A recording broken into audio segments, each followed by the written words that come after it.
Oh, your mic's hot. Thank you, though. All right, let's show the viewers our beautiful faces here. Ah, there they are. Ah! Oh my goodness. Someday I will repair my name tag, but that day is not today, as it Yes. remains without a Today's the background. day for procrastination. Yes. There's no other day like today for not doing stuff. All right. Well, welcome to the Direwolf Media. Yes, midterm welcome back, Wolfpack. election We have stream. election stream. Whole 3 hours, 4 hours, whatever time. 8.5 hours. We're not exactly solid on the time. I'm solid on the time. Dyer's not solid on his commitment to how solid I am about the time. Yeah. It is already extremely late in the night. Wow, in the night for me. Well, we are off to a wonderful start. Yes. Don't worry, I have some tea here. Oh, perfect. I mean, British coffee.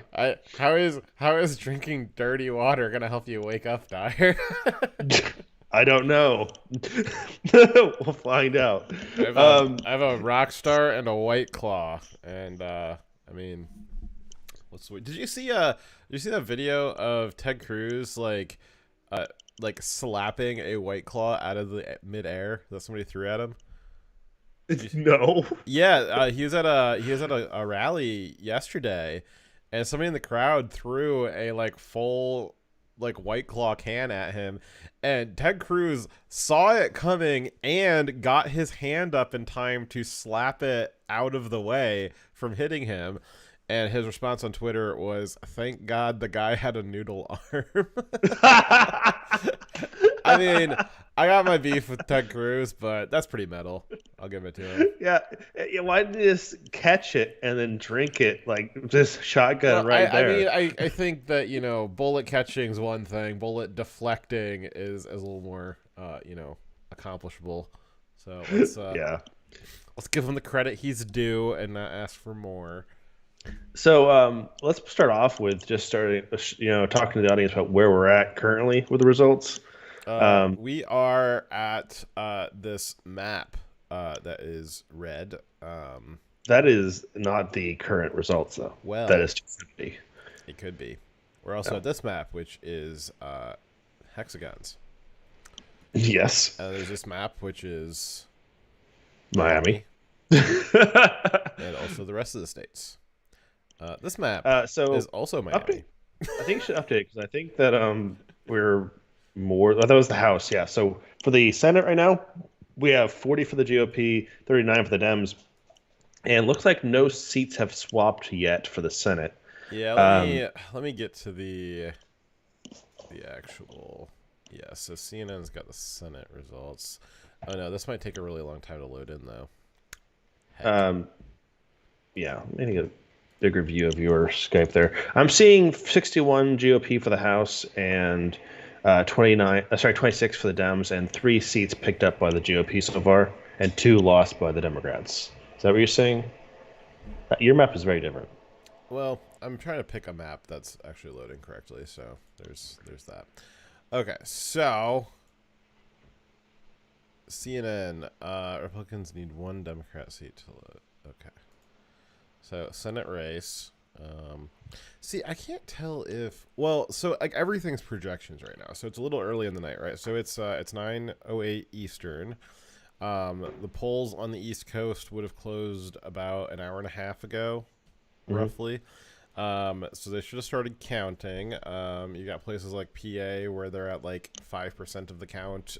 Florida's more at 70% of the count. Some of Florida's districts are at 95%. So a lot of the results there are solid. Yeah, DeSantis vowed that they would have the results in by midnight. So that's good. And over, let's see, we probably just had Central Time would have closed maybe about 40 minutes ago. And in 20 minutes, we'll have Mountain Time will close, and we'll open up all those states. So we do have a lot of states that most of the country, which is not in yet, and the parts that are in haven't been in for very long. For instance, Ohio's light blue right now, which sounds wrong. Right now, all of Florida's districts are already called. We can look up at let's say Georgia, and they have only one called with 60% reporting a Republican seat. But it looks like the other ones, G2 and G1. G1 looks like they're going Republican, and G2 let's is slow very down. close. Let's slow down because I want to pull them up on the map while you're reading through them. I know you can see yours, but they can't see yours. So, all right. So we got Florida. Yeah, 85% in for the Senate. These are Senate races right now. And then you were looking at what, Georgia? Yep, Georgia. Georgia. Okay, 62% reporting. And it looks like the incumbent Warnock for the Senate is still in the lead there, which actually that probably doesn't necessarily. I don't know if the Democrats get an early lead, then that means that there's less Democrats in the mail-in voting, right? So Well, 60% reporting still. I mean, with a 1%, advantage. That's not called yet. There's no way. So Warnock could still lose, and they did. oh no, They no, no, did. I'm not calling it. I'm just saying that as the night goes on, the Democrats already having an early lead.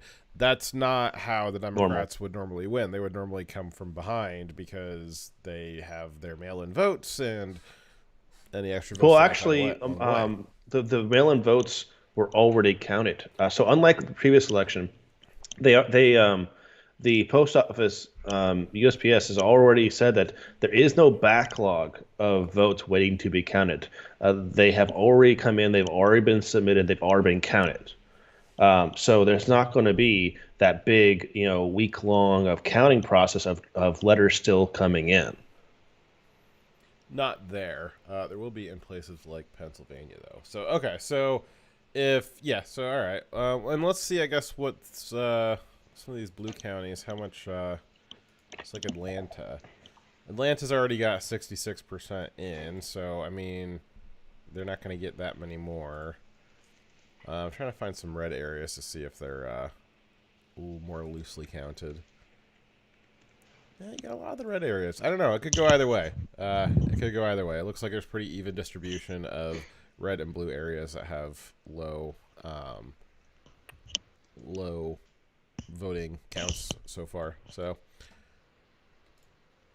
alrighty. Yep. So quite early, but so far the map I was pulling up on Google says that we had already 3 gained seats for the GOP and 2 lost for the Dems. So for the House. Okay, and so yeah, let's look at the House seats here. and no flips so far for the Senate. Yeah, we were just looking at the Senate. So, alrighty, yeah. So CNN is backing that up that the Republicans were able to flip 3.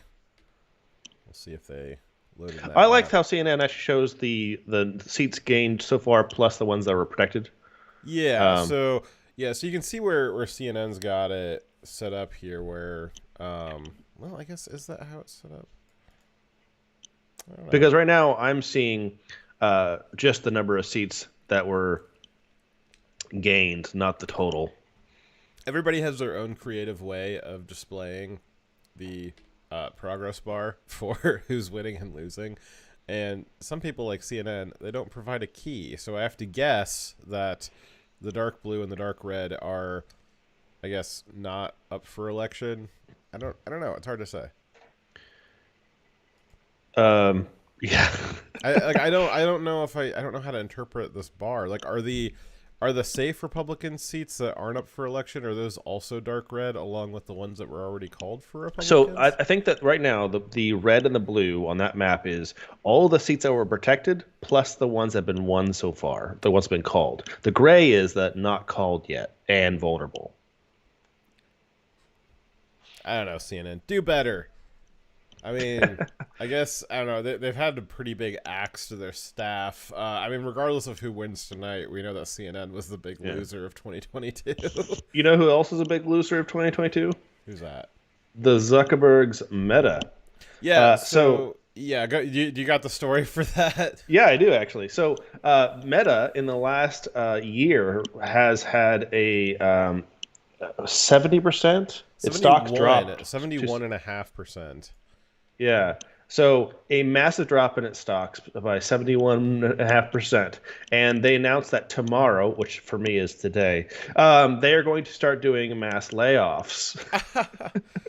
Now today might have changed things, but as of last Friday, because there was a little bit of a crash in the crypto markets today, but as of Friday, Bitcoin over the last year had lost 67% of its value from its all-time high, and if you went back 12 months, and then Meta had lost 71.5%. So Meta, Facebook, under Zuckerberg's lead, is more volatile and a more risky investment than Bitcoin is. Great. Good job, Congratulations. Zuckerberg. Yeah, so if you wanted to know how speculative a virtual reality that we all live in our pods, yeah, that's how speculative it is. Bitcoin. It's amazing how Meta has worse graphics than products, games that already existed beforehand and cost way less money. Yeah, that's true. So, all right. How can you invent something that's already been invented and make it worse?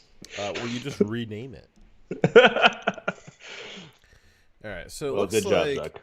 Looks like okay, I finally got the house map from CNN to load in. So let's take a look at that. So yeah, it's still hard to. I'm trying to see if I can compare this to the other maps where.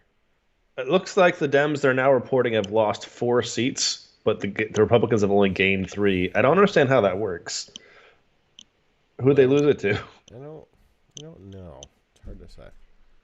All right, so okay, that's the Senate race. Here's the House race. Okay, so wait, are all the House races up for grabs? I don't remember how the House works. Is that a large number, but not all of them? Are you sure? I thought. Yeah. Okay. How many? So right now, 102 of 435 seats have been called. Yeah, but are they all getting like what's the term in the House? Is it 2 years or is it?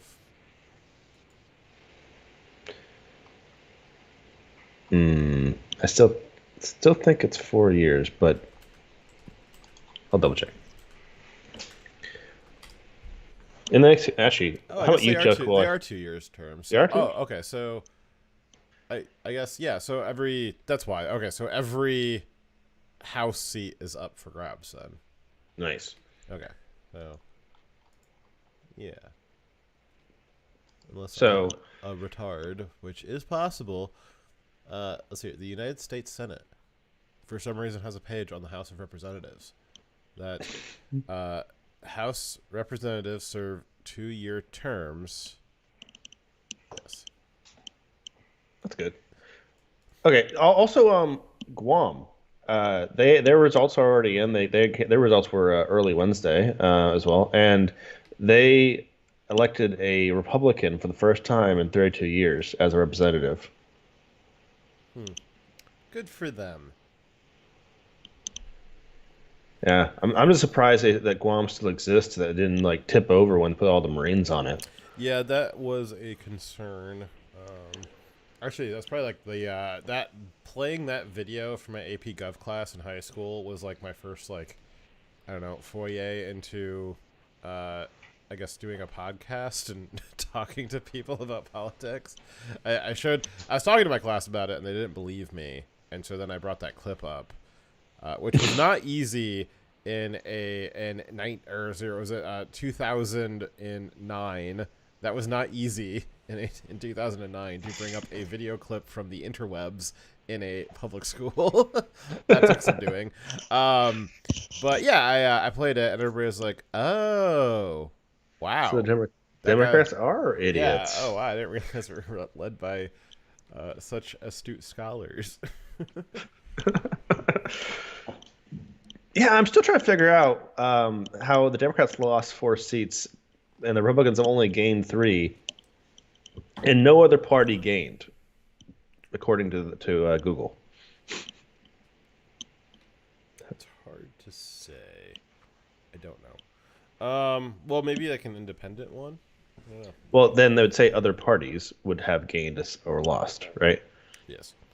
It would look like the flip seats though. The three that were flipped are from Miami. So you actually had, From Florida. sorry, from Florida. I mean Miami, Florida. It's like the same. The entire state isn't renamed Miami. But it should be. So you got Jacksonville, which wow, that was a pretty handy flip there. Wow, by 84% reporting as being called. But right now you've got a 20-point spread, a 21-point spread between the Democrat and the Republican there. And the Republicans took it from the Democrats. Normally, when you see a seat get flipped, it's like a squeaker, right? It's not like Yeah. it's not like a big freaking landslide. So there was some analysis from the Daily Wire today, as okay, is it going to be a red wave, a red tsunami, a red tide, or a red splash? And kind of the line that Ben Shapiro drew was that about 30 seats would be a red wave. There is a small possibility that we pick up 35 up to 35 seats. That would be a red tsunami. Something in like the 20 seat range. McCarthy gave an interview, I think just yesterday, and he said that his I guess criteria for a red wave would be 20 seats. Everybody kind of thinks that he was being conservative about that because maybe we'll get 29 seats and the Democrats will say, it wasn't a red wave, it was a red trickle. Us flipping 29 seats is just a red trickle. But Daily Wire thinks that a red splash should be more like 20 seats, and a red wave would be something like 30 seats. So we're looking for about 30 seats to flip. So those first three are just the first of many for the night, hopefully. So the current numbers right now is 220 seats to Democrats and 212 for Republican, and 3 for neither party. So that was their majority, and that's what we're going against.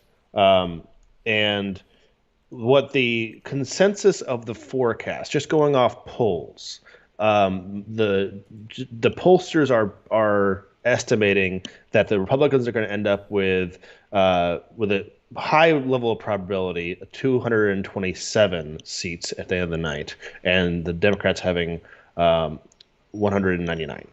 That's based off of the 270 website, the 270 to win. Yep. And my predictions are basically the 9 toss-ups they have there as going to Republican, and one of the Democrat seats that was like barely leaning Democrat going Republican. And I'd say that our cap that I could think we could possibly get would be 237. I don't think we're going to get more than that. I think more realistically, we're going to probably get in like the mid 220s.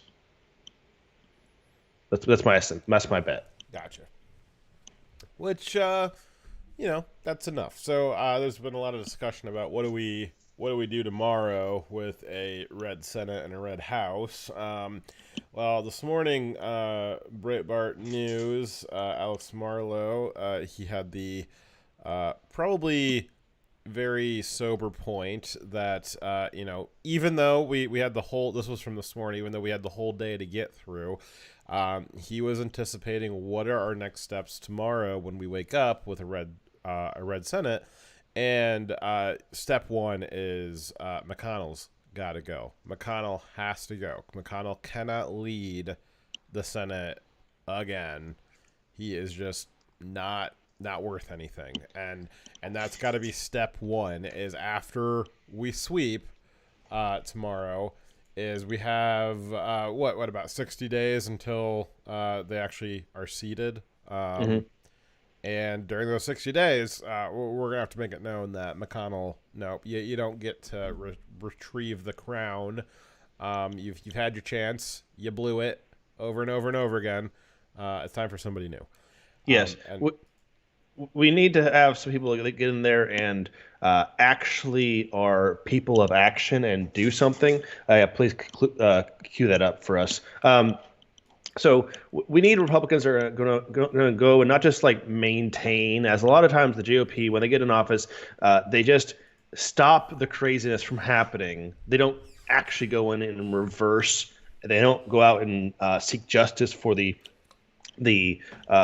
the things that have been done against our country, that the rights that have been removed or violated. The GOP, when they get in office, they need to take swift action to stop the misuse of our government, the misuse of government authority to oppress our people, the American people, to violate our rights. And it needs to be people held accountable, and it needs to be it needs to be done quickly. It needs to be done harshly, because the FBI, they're committing crimes against the American people.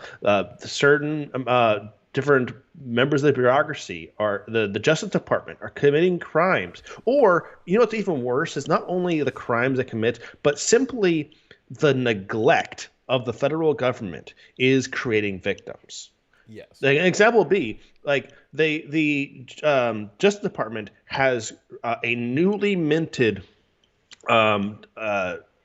task force for dealing with gender and trans protections. Sorry, that was the wrong one.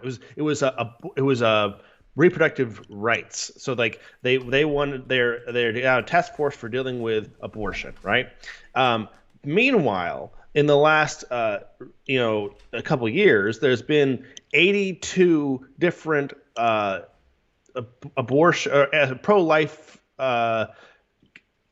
clinics or crisis pregnancy centers that have been firebombed or violently attacked, defaced. And so we have a trend of violence against pro-life organizations. And the FBI have no task force for dealing with anti-pro-life terrorism. But they do have a task force for dealing with anti-abortion terrorism, which is happening at a lower rate. It's happening at a non-existent rate. Barely non-existent rate. And you can tell it's non-existent because they said in the last year it's gone up by 50%. The reason why they went by percentages because the original number was so small that a small increase was 50%. Right? Yeah, I mean, it probably went from 2 to 3, right? I mean, that'd be my right. guess. It was very low numbers, but the big trend is 82 in the last couple of years of violent assaults on pro-life clinics and facilities. But there is no task force for that. And so the thing that a Republican Senate and a Republican House can do is they can't necessarily pass legislation. Joe will veto it, and we're not going to get veto-proof majorities. But what they can do is they can host hearings. They can host hearing after hearing after hearing. And someone like a McConnell is just not going to have the stomach to hold the deep state accountable in the way that needs to be held accountable. He's not going to have the guts to put the people that need to be put on those committees to ask the questions that Dyer's asking of the FBI. Why, FBI, did you cancel your task force on child sexual exploitation so that you could go follow up after Joe Biden's political enemies? Why, FBI, did you cancel a task force that was responsible for preventing hundreds of left-wing attacks against crisis pregnancy centers a year in favor of a task force that will prevent ones and twos, I tell you, of attacks from right-wingers on abortion clinics? Why? Here's another example. It's against the law to protest at a Supreme Court justice's house. They have hundreds of people who were protesting on a nearly daily basis at certain Republican Supreme Court justices' houses, like Kavanaugh. And guess how many prosecutions or people have been arrested for committing that crime? Zero. You know how many? There was one person who was arrested, and they were arrested because of other violent crimes they were attempting to commit, but not for the fact that they were attempting to intimidate the justice under that statute. And so that's because it's desirable to the FBI leadership that the Democrats remain in power, and so they are allowed to do whatever they want, and the political enemies of the establishment, us, are not. Yes, the Democrats don't need to go and send their jackboots out to do all of their dirty work to oppress their adversaries. They don't need to go out and take away all our rights on their own. See, all they need to do is show neglect by not protecting us, and their followers will do it for them.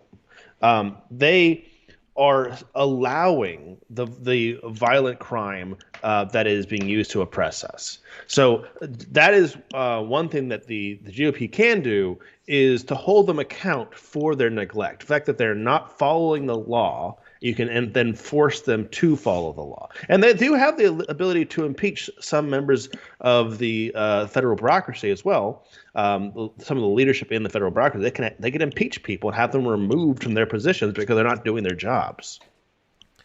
And speaking of impeachment, they could impeach the president. And not to mention judges. Judges. It's funny.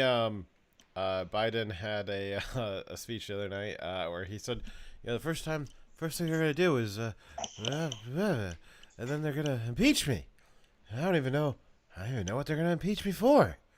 It's like, I can't imagine what we would impeach you for, Joe. I don't know. Maybe violating people's rights by using the federal government to silence people, by ordering social media companies to block certain content. Oh, you're going too esoteric there, Dyer. I'd say, how about where's the $1 billion?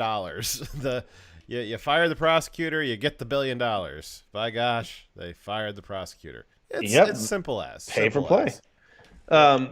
So yeah, there's a long list of things, but simply the president not faithfully carrying out the laws for which he's supposed to be responsible for, like protecting the country.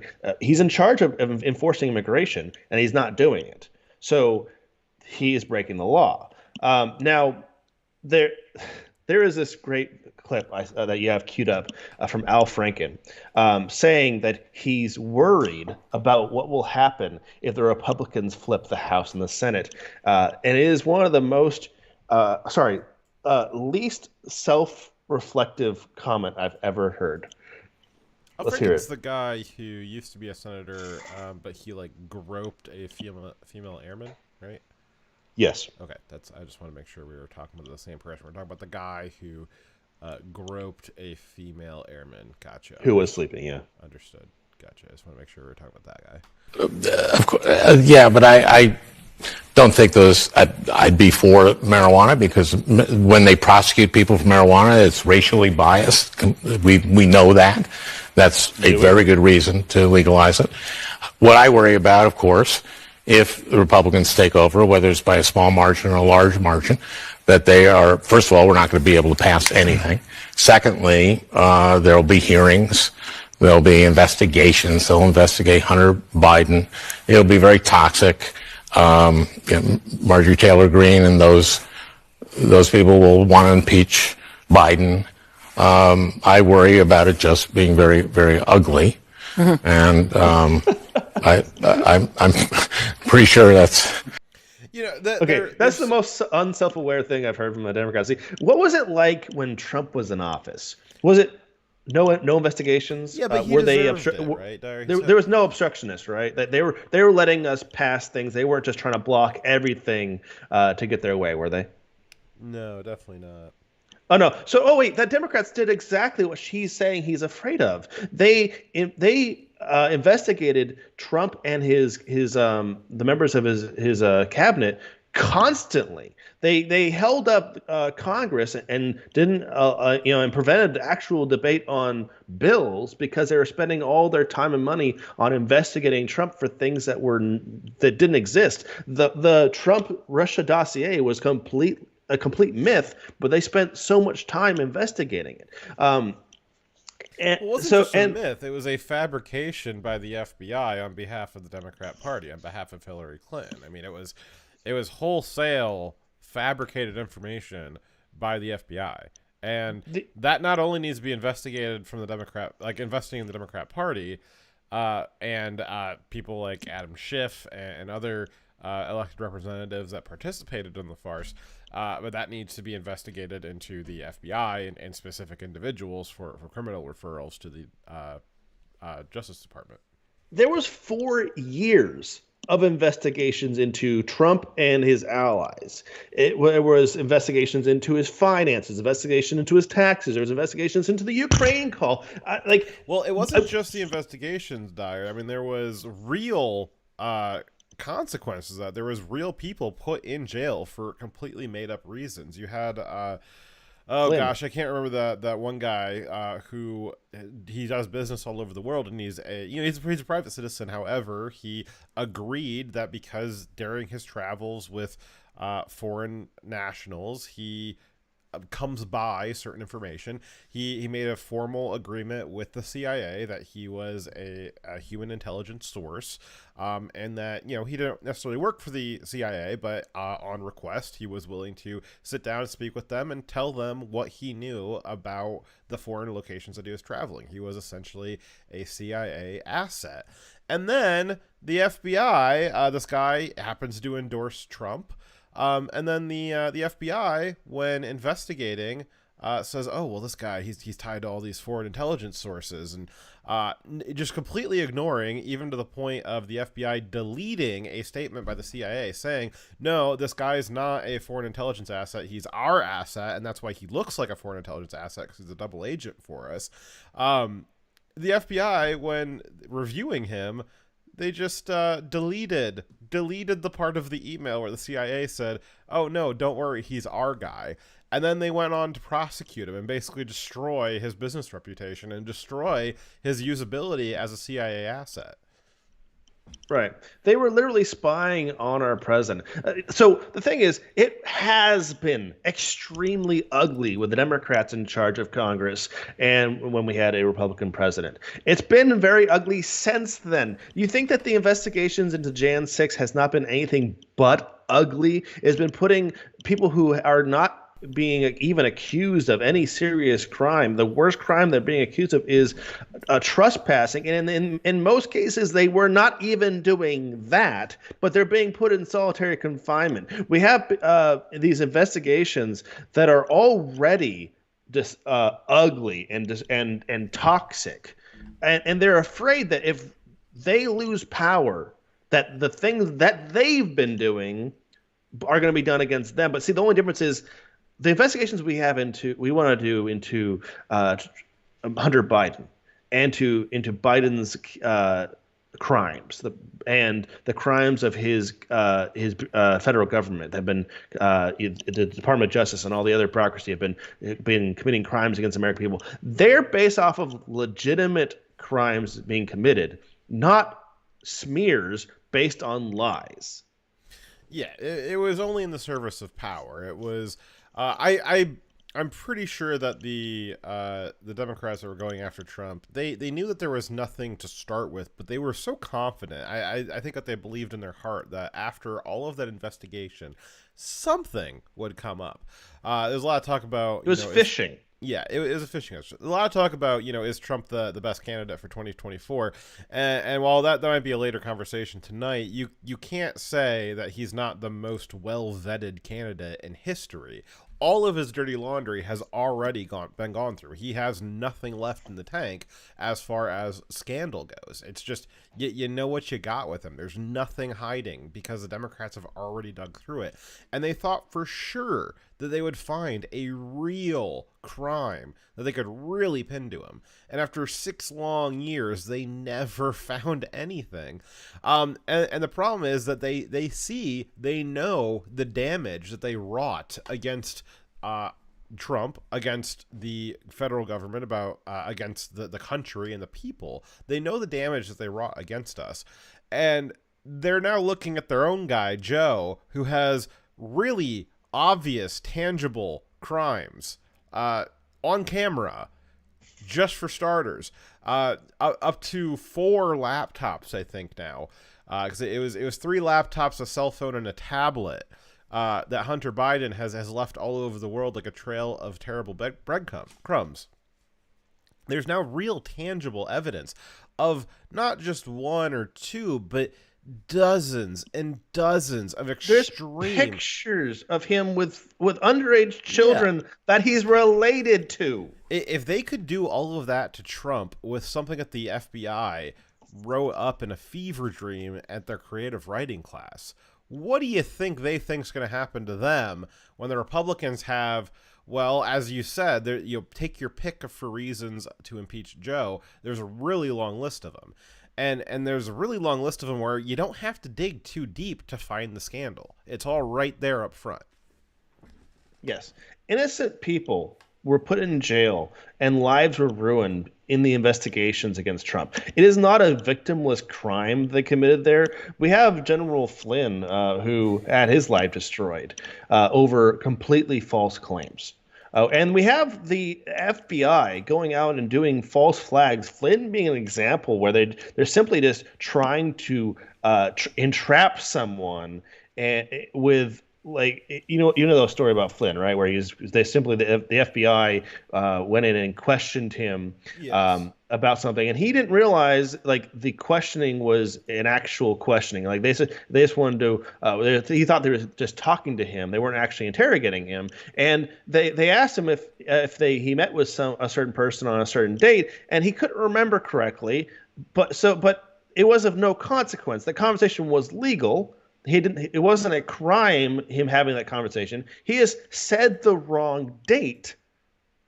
He didn't lie, but he was wrong about date. And usually when someone knows that, okay, I'm being asked an official question, I need to actually check to make sure I'm giving the 100% accurate response so that I don't get into legal trouble. But because of the false pretense, he gave an incorrect date to about a non-crime, and they charged him for lying to the FBI. And he lost over that. His house and his entire life savings after serving the country for how long? I mean, it was like 20 or 30 years. Yeah. That kind of charge usually is only added on when someone's actually committed a crime. In fact, I would, if I was the president, I would want to, or even in Congress, just make it this to the law that no one can be charged with only lying to the FBI. You actually have to have been lying about a crime in defense of yourself to avoid being held accountable for an actual crime or someone else's crime you have to be trying to cover up. But you can't just be wrong and have your entire life destroyed and being put in jail for a long period of time because you were wrong about something. Well, that's the kind of authoritarian loss of democracy that the Democrats were warning about. It's just, they weren't warning about us, they were warning about themselves. Yeah, so Biden was talking about how the democracy is on the ballot for this election, and that if you vote for the Republicans, then you're voting to end democracy. I think you could look at how the Republicans acted and how the Democrats acted. Now, how Trump, as much of a hothead as he was restrained in the power he used. He did not use the amount of didn't do a number of executive orders as Biden has done. He has ensured that his executive orders were lawful, or at least made a good attempt to make sure that they were within his authority and that they were lawful before doing an executive order. That's why there was so few of them and they were so well vetted. But what Biden has passed executive orders knowing that they were illegal, basically challenging the court to stop him. He had made statements to the fact they knew the things he was doing were illegal, and he did them anyways. The Democrats as well. They have passing. It is for the COVID spending. There's one example of many where they pass something in a bill knowing it is illegal just to have it in effect for a certain number of months or years before the Supreme Court is able to rule on it and then stop them from doing it. One of them was in the COVID relief spending. They allotted money based on race they allotted money for black farmers, which was, it just is obviously illegal. But they did it anyways and had to have it challenged in court.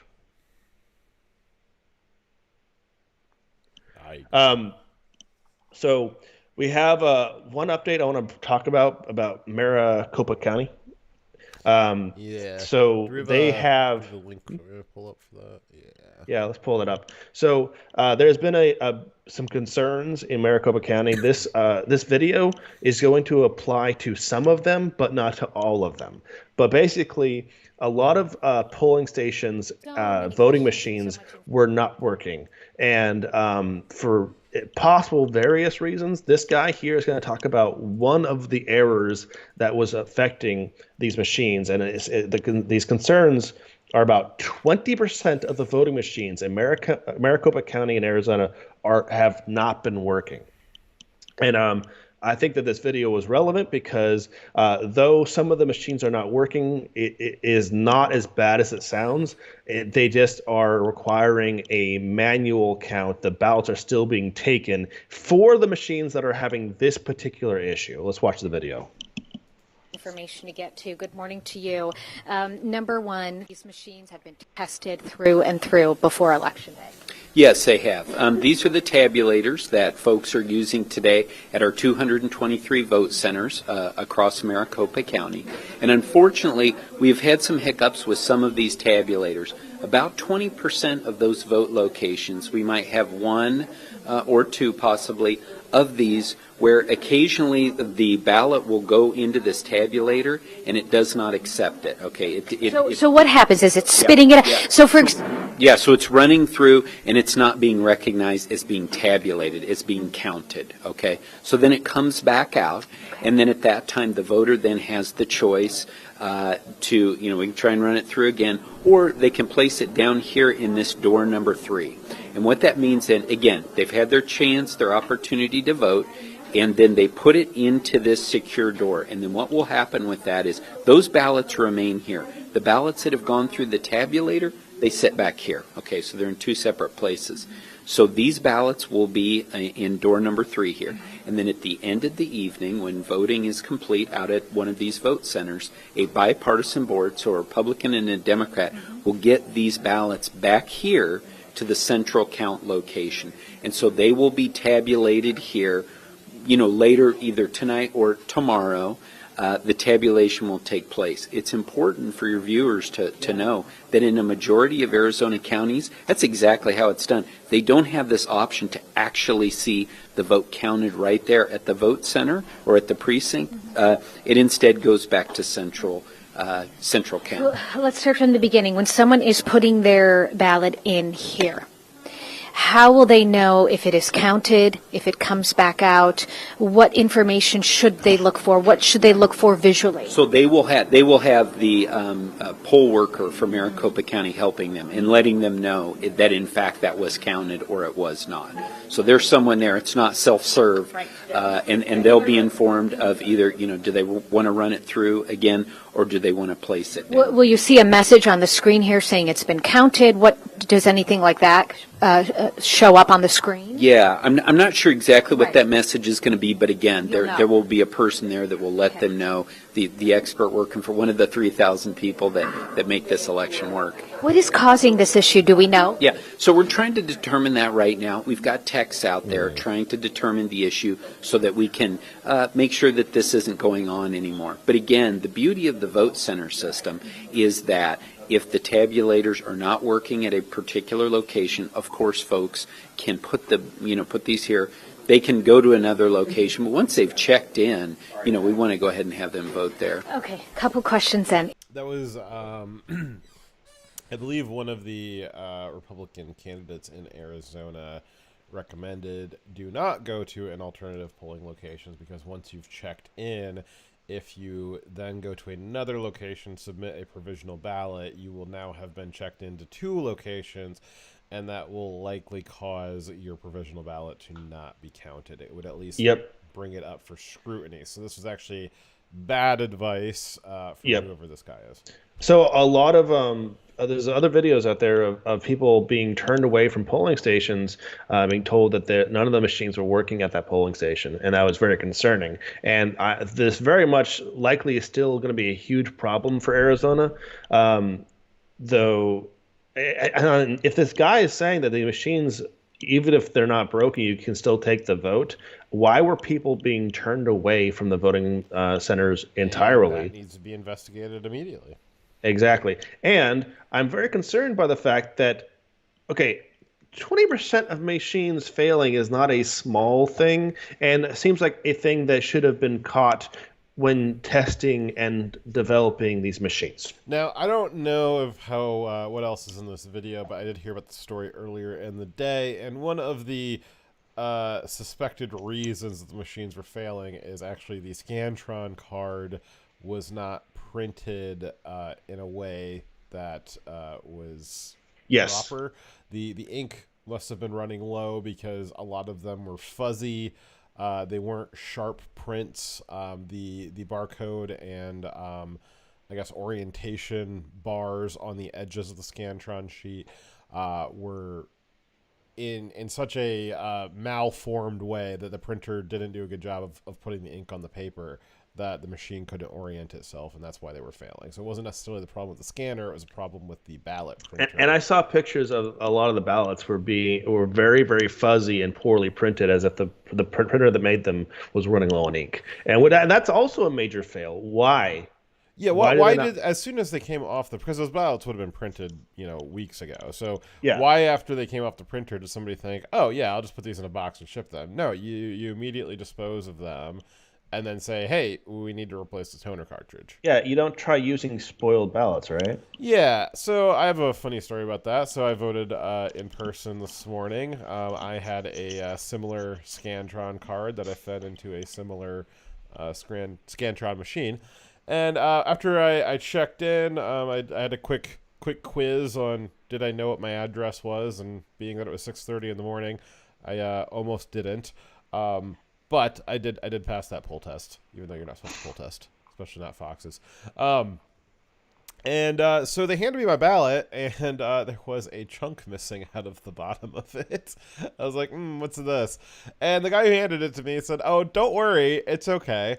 And then the girl next to him, also a poll worker, said, no, actually, we need to tape that back together because that has the serial code for the ballot on it. Like, wait a second. No.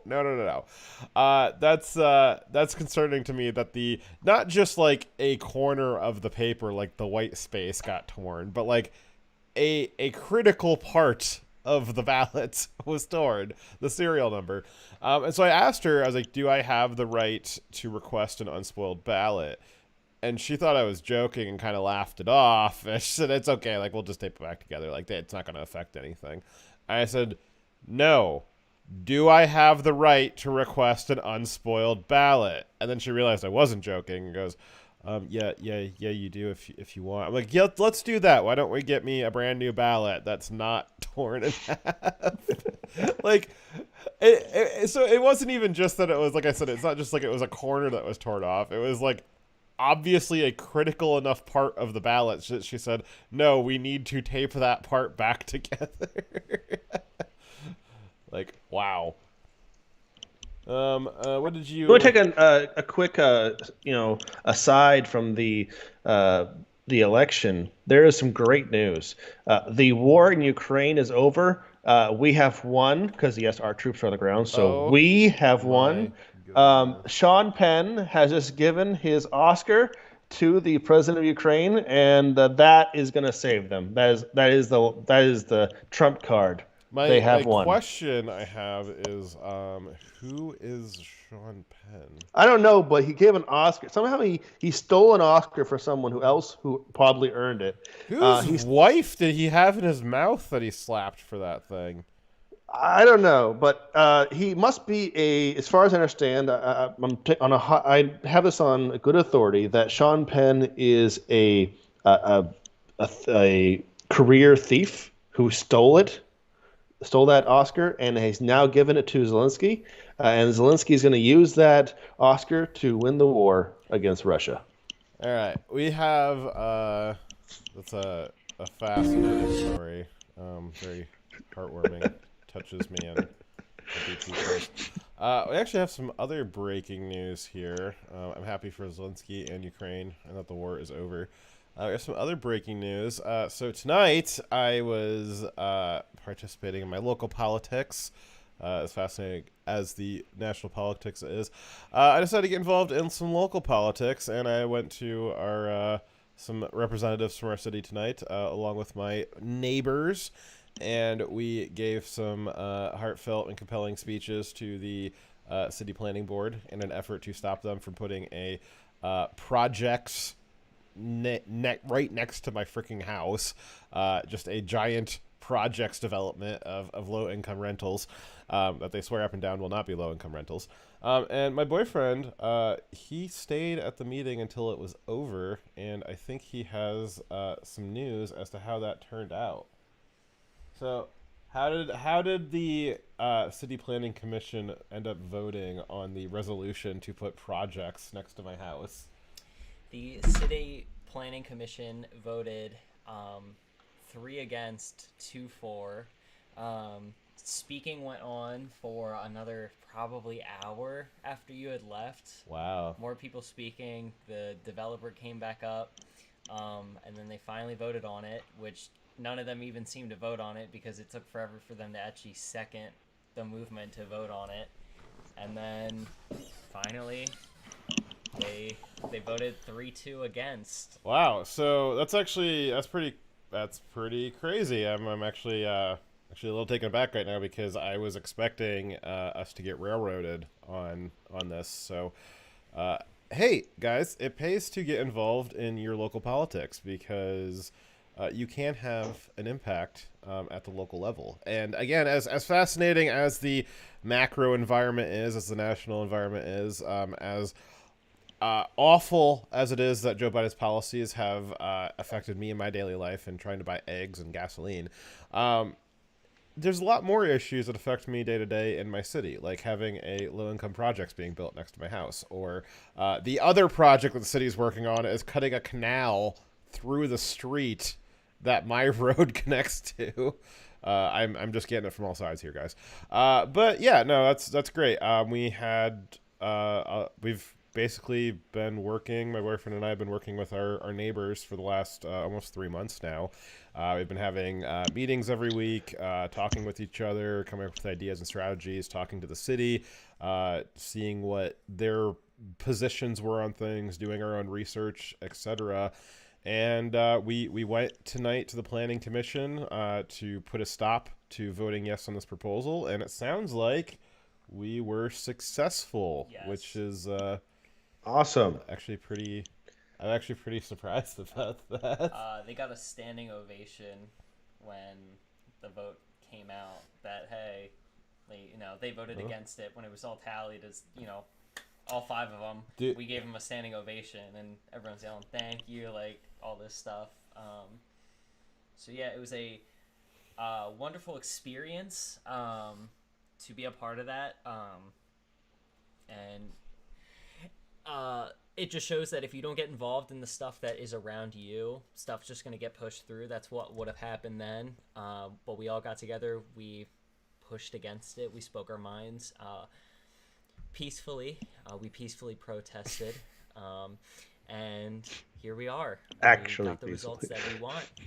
Yes, we actually peacefully protest. And now I just Oh my God! Hey, a leaning blue district in Florida just went red. oh boy. Do you know which district in Florida? The one that's 2 Was above it Miami, Jacksonville? Or where was it? West Palm Beach. West Palm Beach. I'm gonna guess that's on the west. I don't know where Palm Beach is. It's above Miami by 2 districts. Anyways, I also want to, if you could pull up Florida just in general, please. The candidate for Senate for Florida, we had a race. Marco Rubio won, beating out the Dem candidate Val Demings. This seat went for Hillary by 30%. Wow. What district number are you talking about in Florida? So I just saw it on the picture. It just flopped red right in front of me. I'm on the Google map. You're on the CNN one. All right. So Google. So you see the top one there? Yeah, that one right there. That just turned red. Oh boy. Well, I can't click on it, but maybe I can on the CNN one. So that'd be this guy here. Yeah. Okay. Well, that's cool. Why is the one on Google a different shape? Because the one on Google is just trying to make it simplified. Oh no, the for one on people. Google is for the Senate, and I'm looking on at the House, so I need to flip back to the Senate. Ah, there you go. That's why. So, but that's good. I wonder who the incumbent was in that one. Let me. Well, I could probably look that up. But that's another seat flipped. Well, no, because that's okay. So no, that doesn't really count. So this is for Senate. The state's voting for Marco already won, so him getting another district doesn't really add to anything. It does increase the narrative of a red No, wave. but it was leaning blue, but it went red. Yeah. That's the point. Is we have a lot of the polls have been off Yep. across the board. They've been higher Democrat and they've been wrong. So everyone, the ones that was leaning blue is actually a toss-up, and all the ones that were toss-ups are actually leaning red. Yeah, and that bodes well for the continued House race, which you would presume that in that area that if they voted for Rubio, then they would also vote for the Republican for their House race. So that is The House races have already been called in Florida, all of them, and they did pick up seats, 3 of them, I believe. awesome. So that's good. Yes. Alrighty. Maybe this will be a good electoral night for me. I'm winning all my races. Let's get back to the full numbers. So we're still only GOP gained 2 in the House, and no gain seats for either side on the Senate yet. Yeah, well, the Senate one's going to be a little harder to call early because you might have an Eager Beaver district for the House race that gets all counted all at once, but for the Senate you got to count the whole state. So even if you have an Eager Beaver district in the Senate race, it doesn't matter unless all of the districts across the whole state are also quick with it. So that's why we're probably going to see the Senate races called a lot later into the night rather than the House races will be called earlier. I'm actually really surprised about this back to me issue. We have some people are freaking out about something Carrie Lake said, which I think is funny. Can you pull up the video from Carrie Lake where it's on here? I have linked in the notes.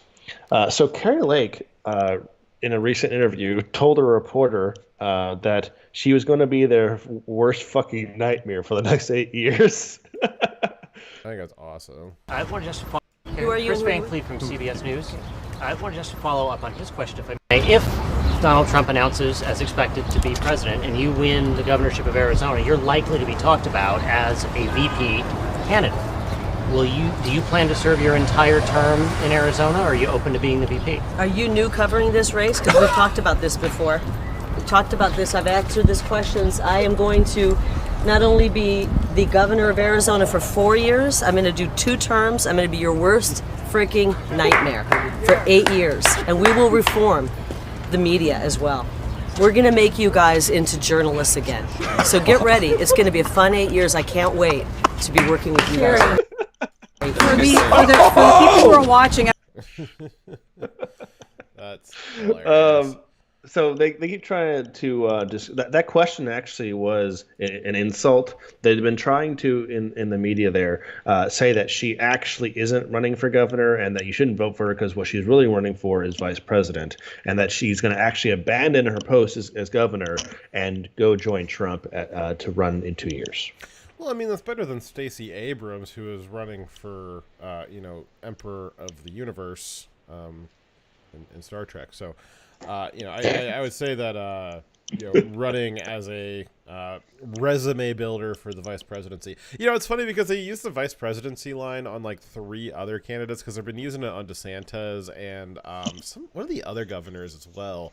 And it's just a little funny that I guess everybody's going to be the vice president for the Republicans. Yeah, someone else mentioned that too, but it's just an attack line. They're just trying to imply that you're not really dedicated to the state, and that this is a stepping stone. Oh, you're so nationally popular. That must mean that you don't really plan on serving the office that you're running for. It's like, no, like why do they assume that a woman that like her she's not like super old. She has time. She can do her 8 years, and then she can look at presidential prospects if she wants to. Why they assume she's in such a hurry that she has to only do 2 years as governor, and then go for a vice president? Can I also just say too that the Republicans, as far as picking up not just congressmen and senators, but just Republicans in general, the newer generation of Republicans, the newer, fresher faces that are coming in to start replacing the old guard, they are. Man, the females in the Republican Party are far more attractive than anything the Democrats have to offer. Yeah, compare her to freaking. I mean, she is a smoke show. Look at her. What's the woman freaking with the bulging eyes from the Democrats as governor of? Wrong person, but also her. Also bulging eyes. I mean, name for me a Democrat woman that doesn't have bulging eyes. Fucking hell, I didn't think about that. You're right. I mean, yeah, you're like, oh, the Democrat with bulging eyes. Oh, does she have a shrill voice too? Okay, the frilly hair, and she's short and she's black. Chicago, I think. Oh, Lori Lightfoot. Lori Lightfoot. Compare Lori Lightfoot to Kate. Put aside. Can you pull a picture of both of them? I can't believe you had to get down to Chicago for me finally to narrow that down. And I mean, let's be honest, that's not a bit. Unless you said Chicago, of the attributes that you listed off, I can't narrow down a Democrat woman based off of frizzy hair, bulging eyes, and black. There's so many of them that look like that. Why is that? And why is that a trend? That seems like it's rare enough of a combination of characteristics that should not be a thing. Yes. Lori Lightfoot. What's the character they always call her? For that, look at the diversity in skin tones that her various pictures have. You've got I don't think I can say. Just look at the diversity of distances between her eyes. God damn. Her IPD is terrible. If she is not born a man, I don't know. No, she's just slowly transitioning into one. What do you think gives you sunken eyes like that? Look at those just sunken, it's got to be the Satanism. Bags under their eyes. No, I mean I think it's AIDS. I think she sold her soul. Do you think? To yeah. What's a Democrat soul worth? I mean, imagine that you're a demon, right? And you're trying to collect souls like it's Bitcoin or something, right? Do you want a Democrat soul? I'd say it was very valuable, but $10 is $10, right? Yeah, but one Bitcoin's one Bitcoin, and it's worth a little more than $10. I mean, maybe they bought her soul, hoping that at one point it would gain in value, and it was a bad investment.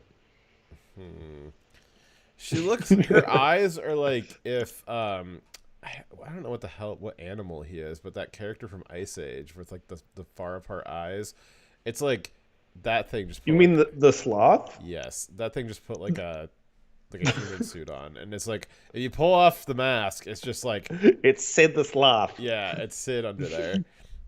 Just these eyes are just too far apart. Yeah, that's the kind of commentary we're gonna have tonight. Is Oh no! I can't believe you guys are criticizing her looks. I'm sorry, she's fugly.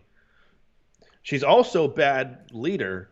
She's terrible at her job, and she's subjecting her people to a high crime rate because they refuse to actually prosecute people for violent crimes, putting them back on the streets to commit more crimes. It's her bail reform that and her keeping of businesses out of her city. Those are the reasons why she's bad. The reason why she's bad is because she's a bad leader, not because of her looks. But on top of that, she also is fugly. Yes. But also, I mean, just like Republican females are just attractive. Yeah. I mean, look at Carrie Lake is hot in comparison. Yeah. I mean, even oh gosh, who's the one from Alaska? The one that ran with McCain. What's her name? Oh, yeah. Shoot. Why can't I remember her name? Yeah. Am I just retarded? Palin. Sarah Palin. I mean, I'd check out a library book from her. Great Apathy. Would you want to post any links to those? Go for it. We'll watch them. It's always a great risk to just randomly play video links that we get sent during the show live, but that could end very badly if we just got used to that. Willing to do it. Anything could happen tonight. Anything could happen. So we got unhealthy. So what's interesting is because of the Democrat extremism in their policies, especially on crime and illegal immigration, the past few years, you actually have some red states that are beginning to inoculate themselves against a future possible purple or blue shift in their state. For instance, my state, we had on the ballot today 2 amendments to our state constitution.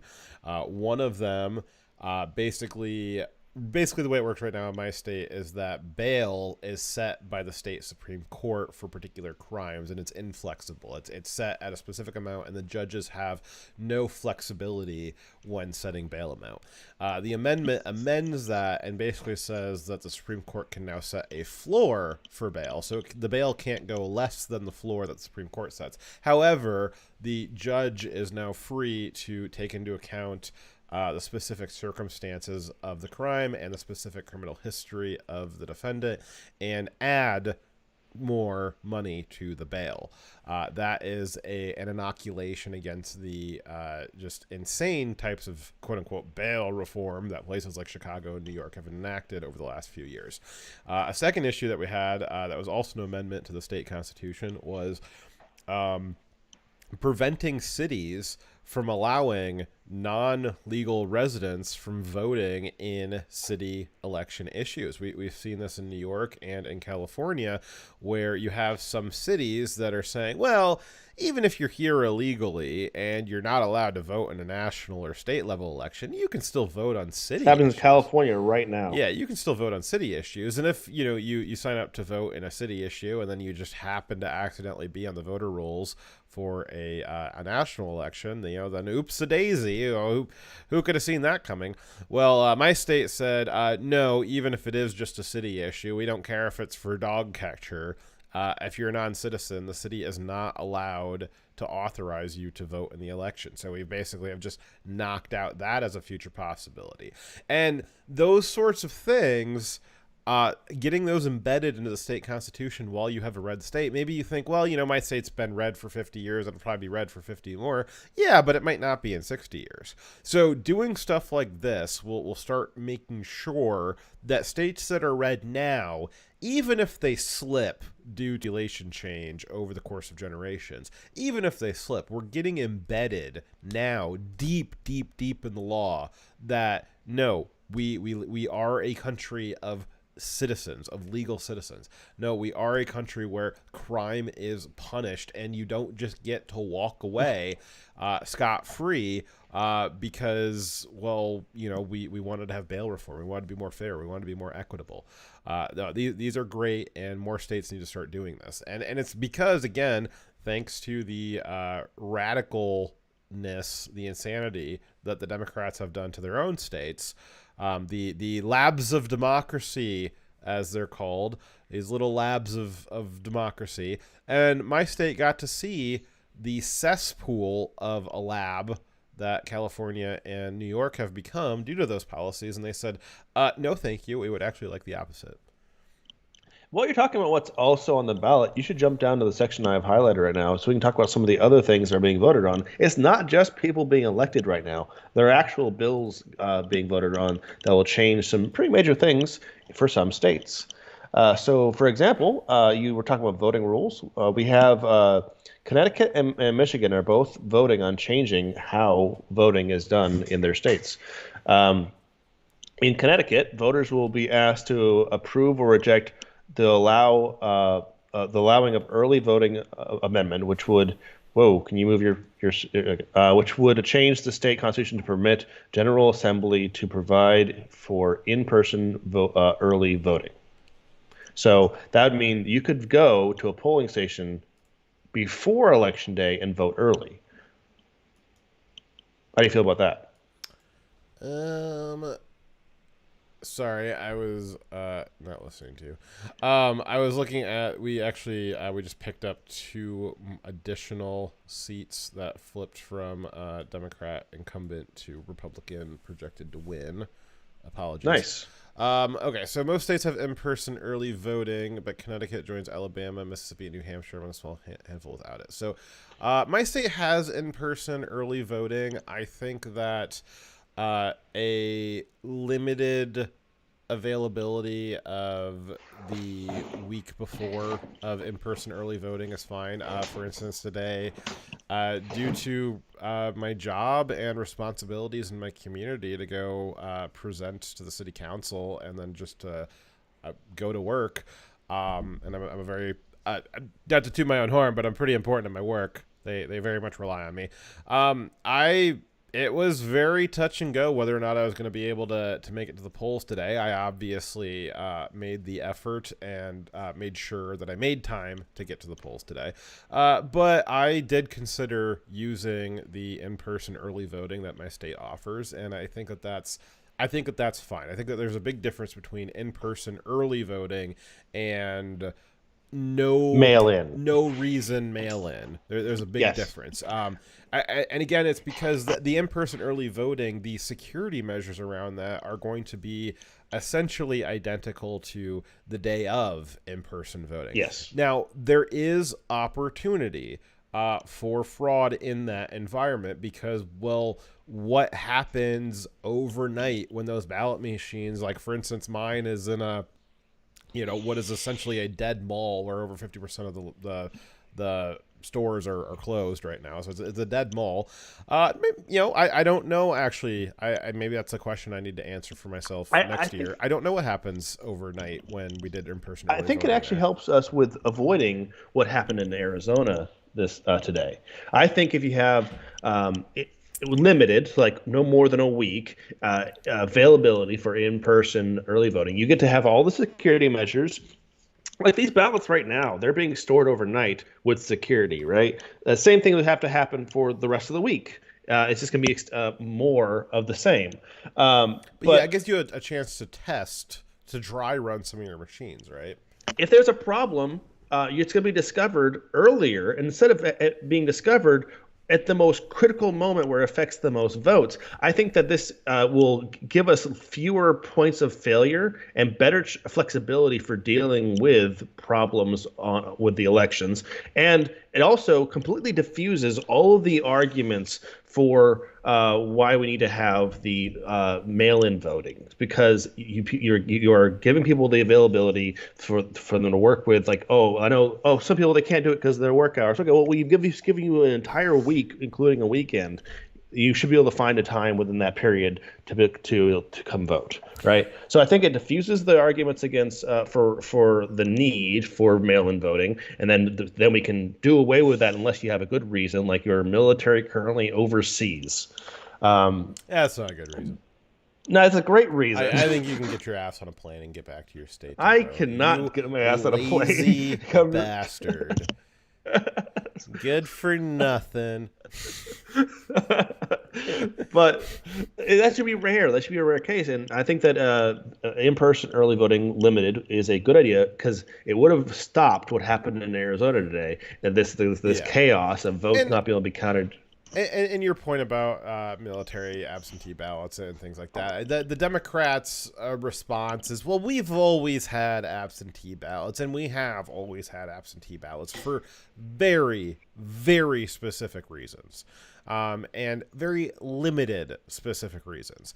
And I don't see an issue with that system. The issue was expanding something that was designed for 2% max of the population running through absentee ballots. You can't scale that up to 80% of the population running through mail-in ballots. It's just never going to work. There's too many problems with it because the absentee ballot process has always been a deviation from the standard way of counting, and so they always had to be handled with more care, which takes more time and more people touching it and looking at it, and more basically labor hours to count them. And you just can't scale that process up from 1 or 2% of the population to 60% of the population. It just doesn't work. And you get instances like what we had last election, where there was anomalous vote totals. And even if they were legitimate, it doesn't matter because they come in such an irregular wave, they look like a problem. You're setting yourself up for criticism. The point of the election should not be bare minimum what the regulations say to do is what we're going to do, and we're not going to explain ourselves anyway. The point of the election, the goal of the election should be, you need to think about what is the craziest person in your city going to say and accuse you of doing. What is the craziest conspiracy that you can imagine? And then try to come up with processes and methodologies that defend against that. You need to be proactive in creating processes that defend against allegations of fraud. And increasing the amount of absentee mail-in balloting is not being proactive in defending against allegations of fraud. Having in-person early voting reduces the need for open-ended absentee ballots. It has some problems with it. I would, each of these states, if you have a state that's got absentee ballots or in-person early voting on the ballot, well, it's a little late to change your vote now, but you gotta read it. You gotta read. Okay, so in-person early voting. That sounds like a great idea. But what are the details? What are the details about that? What's your state? Is it just 1 week? Is it 1 day? Is it a month? I know that there are some states that have like in-person early voting for like 2 or 3 weeks beforehand. I think that's starting to get a little excessive. I think even just an extra day would be fine. I think at the national level, I think it would make a lot of sense to move Labor Day, which is a pointless attempt at trying to replicate the Communist Workers' Day. We should move Labor Day to Voting Day and make that the federal holiday that you get off, not Labor Day. We really aren't trying to out-compete the communists on culture and how many days off we give the citizens anymore. I think that we could safely move that to Election Day and give everybody the Election Day off. And of course, people like Dyer and probably, honestly, people like me, my company, I took off tomorrow because I'm going to stay up all night with you guys. I'm still going to go into work tomorrow because they need me that badly. So even if we did have the day off, I would, people like Dyer and I are still going to have to go into work. A lot of you probably have, pretty critical roles. You're still going to have to go to work too. But the point is the principle of the matter is that there's a lot of things that can be done. I think that in-person early voting is a good... I think that's actually a really good compromise between the Democrats saying, let's take the Democrats at their word. Let's say that they really do have legitimate concerns about voter franchising and suppressing the vote and stuff like that. Okay, so that's why we have to open up mail-in voting, is because it's just too hard for people to get to the polls. Well, if you increase the number of days that they can get to the polls, well, that's a meeting in the middle. We'll give people more opportunity who maybe don't have a chance to get there on Tuesday. They now have the opportunity for the whole week beforehand. But we're not going to do it in a way that reduces the security of the ballot. I think that's a really great compromise, and it's another example of inoculating your state against leftist policies. Yep. So it looks like Governor Abbott won handedly in Texas. We kind of expected that. Good Oh, job. great. I can't So wait for him to spend another 4 years not using his National Guard to secure the border and just allow it to continue to be flooded into the continent of the really, United I'd States. actually like them to do the opposite of that. I think I rolled a dice on that one, and I think I came up with the wrong one. So sorry, my bad. Yep. Okay. So getting back to the ballot measures that are up for grabs right now, in Michigan, on the topic of voting rules, Michigan's Proposal 2 would amend the state constitution to add numerous provisions regarding elections. First one is recognize the fundamental right to vote without harassing conduct. Yeah, I thought that was already against the law, harassing someone at the polls. I'm pretty sure that's already law. Also, require military or overseas ballots to be counted if postmarked by election day. Okay. What? These are like, are these serious? No, they should need to. No, that could arrive 2 weeks later. No. No, are these like you're not doing like a bit, are you? No. So they want to recognize, yeah, like what? Why would you need to add that? Add recognizing a fundamental right to vote without harassing to the. That's not even like okay. That's just like a recognizing something law. in a bill. That's already a law. Okay, it's like why would you need to put into a why would you need to put into a law that you are recognizing that another law exists? Yeah, and then the Right. military ballots, it's already a law that the postmark is what you go by on absentee ballots. It really doesn't matter when they arrive. It matters when they're postmarked by. Like that's already a thing for military So this ballots. is Why- this is what Michigan's voting on right now. It continues saying, provide voter right to verify identity with photo ID or signed statement. Is that not already how it should work? I know that they've got lead in their water, but do they just do they have like too much CO2 in the air too? Or they all just have brain damage or something? What is wrong? Maybe with this the is state? so it looks like here they're adding voter ID as a requirement, or they're just maybe just like the previous two line items, they're just verifying it as a requirement. Provide voter right to verify identity with photo ID or signed Or statement. signed statement. Oh, so they're trying to like weasel in additions in there. It's like ID plus. Oh, that just popped in. Okay. I don't think that a signature is enough. I would prefer a photo ID. A photo ID A signed because statement might be considered an affidavit, but you might. I would prefer Yeah. a citizen show their ID, show that they are who they are. So I'm opposed to the or signed statement personally. Provide voter right to single application to vote absentee in all elections. Boo. No. Also says required state-funded absentee ballot drop boxes and postage for absentee applications and ballots.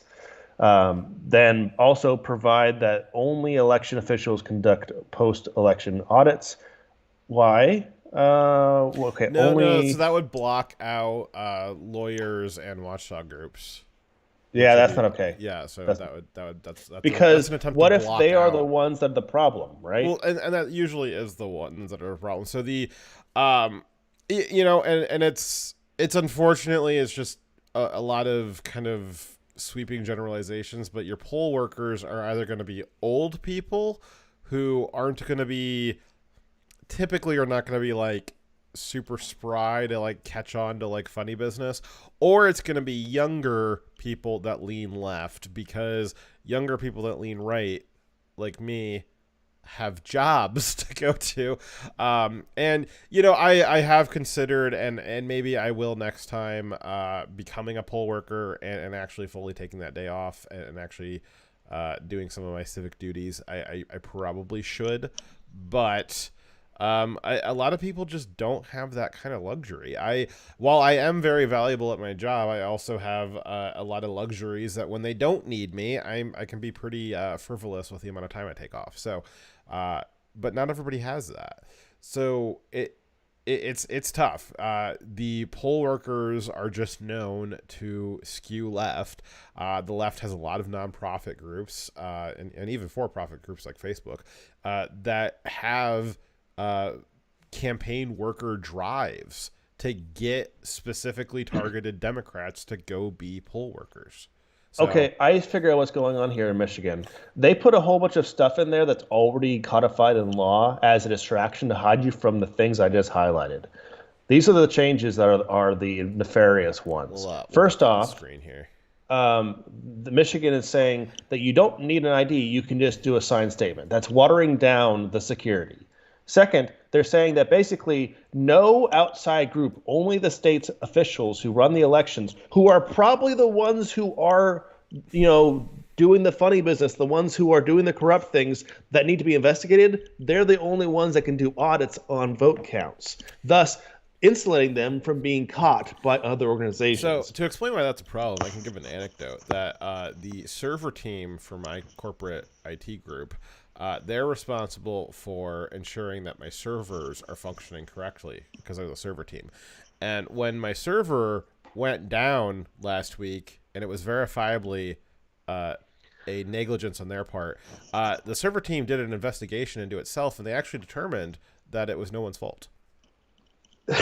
So this is the same issue that will happen with the election officials, is that the election officials will audit their conduct, and they will then come to the conclusion that it was no one's fault and they did nothing wrong, as my server team and this did.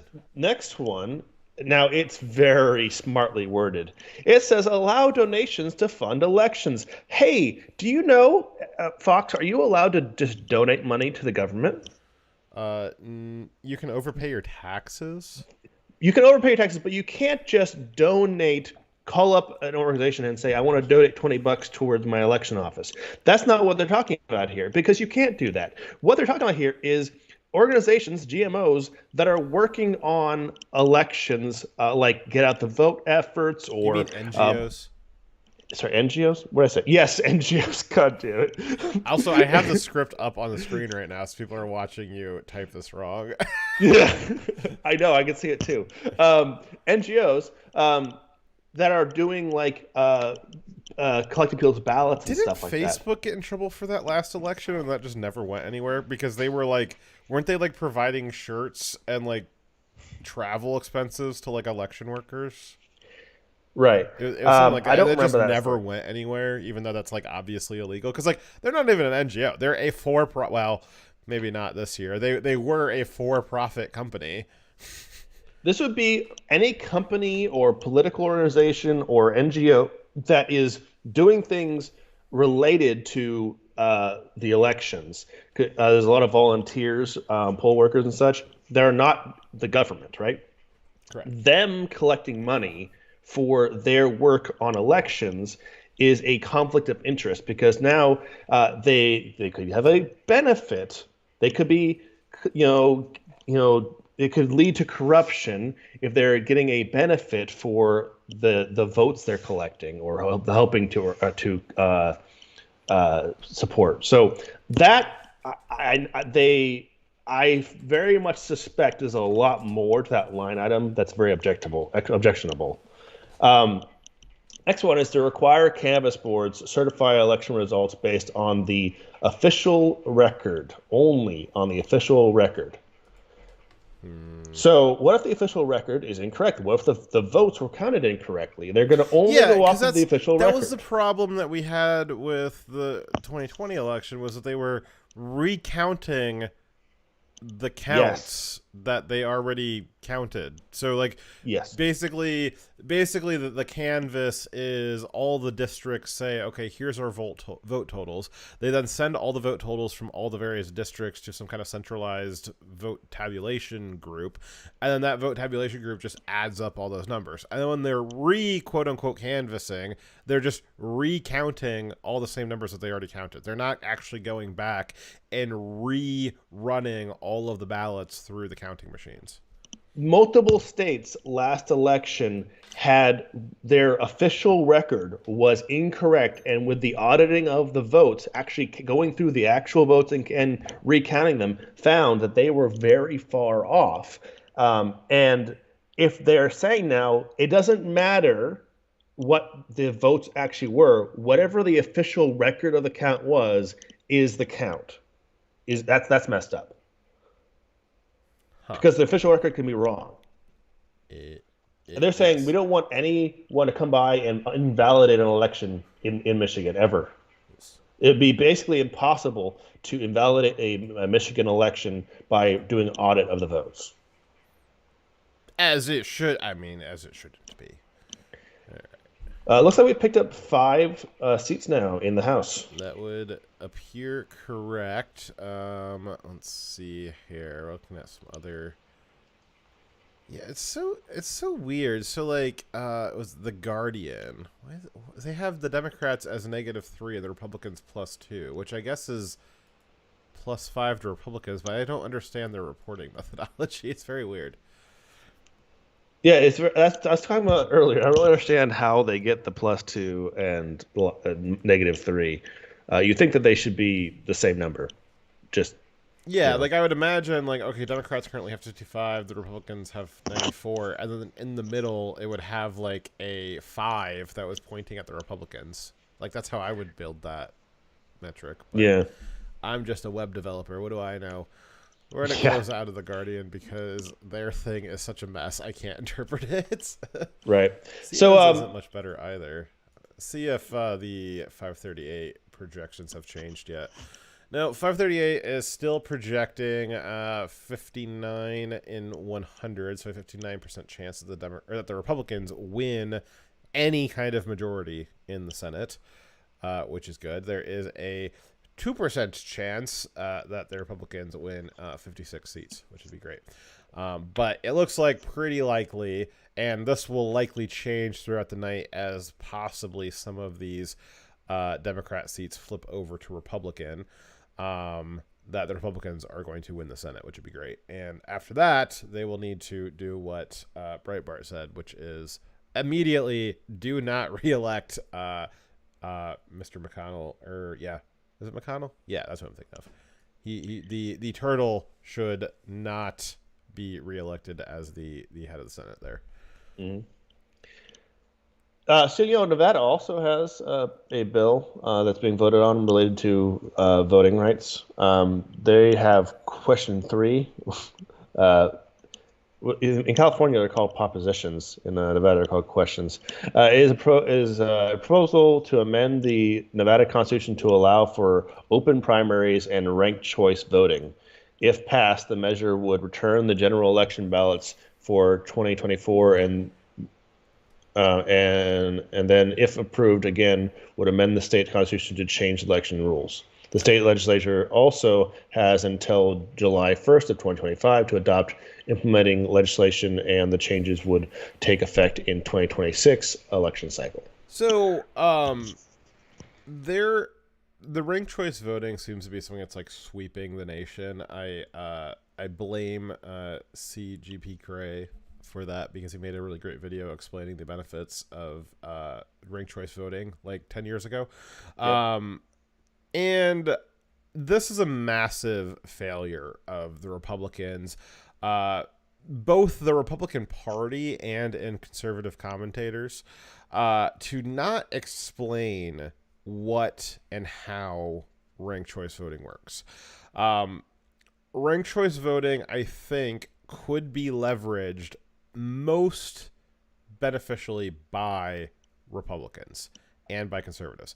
Conservatives have a big tent. We encompass not only the Republican Party, but also many libertarians and people in a broad spectrum all over the place, including, for better or worse, walk-away Democrats. The Democrat tent, however, is a very, very tightly controlled, monolithic structure. It has one group in it, and it's getting smaller and smaller and more refined every year. What ranked choice voting allows you to do is it allows you the possibility of electing, or at least voting for, a third-party candidate. Most third-party candidates at this point are probably going to be conservative. There's not a lot of third-party leftist issues, not of any kind of magnitude. You might look at the Green Party or the Socialist Party, but those don't have near the numbers that the Libertarian Party has on the right. not near the number that people who would identify as conservative or, Lion Party or Tea Party, not nearly the numbers that the right has. So the right has, the conservatives in America have the benefit of the third party candidate, or at least a third party possibility, whereas the Democrats don't. So why is ranked choice voting better for the Republican Party? Because it allows you to vote on a third party candidate, and then as a backup, vote for the mainline Republican candidate. That makes it so that more people are comfortable with voting for that third party candidate, and they won't feel like they're wasting their vote in a first past the post situation. So the Republicans have a major opportunity to explain this to their voting base. The Libertarian Party has a major opportunity to explain this to their voting base. And conservative commentators all across the nation have a major opportunity if they could only explain this to their voters. But what are we seeing instead? What we're seeing instead is, well, it different. I don't like. Bang rock together. It's a liberal trap. It's a trap. It's bad. Fire no good. I don't like it. And we're seeing kind of the most bare, lowest common denominator, lowbrow reprisal of ranked choice voting. You have Sarah Palin blaming that for why she lost in Arizona. I don't think that's why she lost in Arizona. I think she lost in Arizona because she didn't explain to her voters how the ranked choice voting system works. Republicans tend to have a lot more options for different candidates that all want to run for Republicans. We have larger primaries than the Democrats do. Well, now you don't necessarily have to have the primaries. You don't have to narrow it down to your best worst choice. You can have a few more Republicans enter into the mainstream election, and then you can use ranked choice voting to try to pick out amongst them what you want.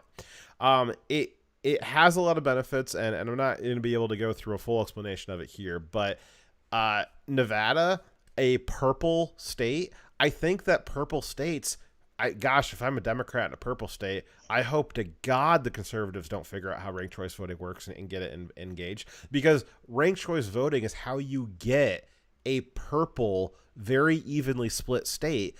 That's how you get it into a third party condition or into a Republican condition. Because again, like I said, there's so many more third party options on the right that lean right than there are on the left. And so it could only benefit, at worst, libertarian ideology, and at best, high conservative ideology, depending on where you are on the compass. So I guess for Nevada, I would expect that if they pass ranked choice voting, I would expect that the mainline statement from the Republicans, especially if Trump becomes the candidate, is going to be that ranked choice voting is a fraud, and they're not going to educate their voters, and because they won't educate their voters, it's going to work against them, which will be very unfortunate. I think that if you had a reasonable understanding of it, I think that it would even become something that Republicans advocate for. I think that ranked choice voting could be something that Republicans advocate for. It has its issues. It is different than first past the post, but first past the post has its issues too. It's just the devil we know, and ranked choice is a devil we don't know. So that's I don't know.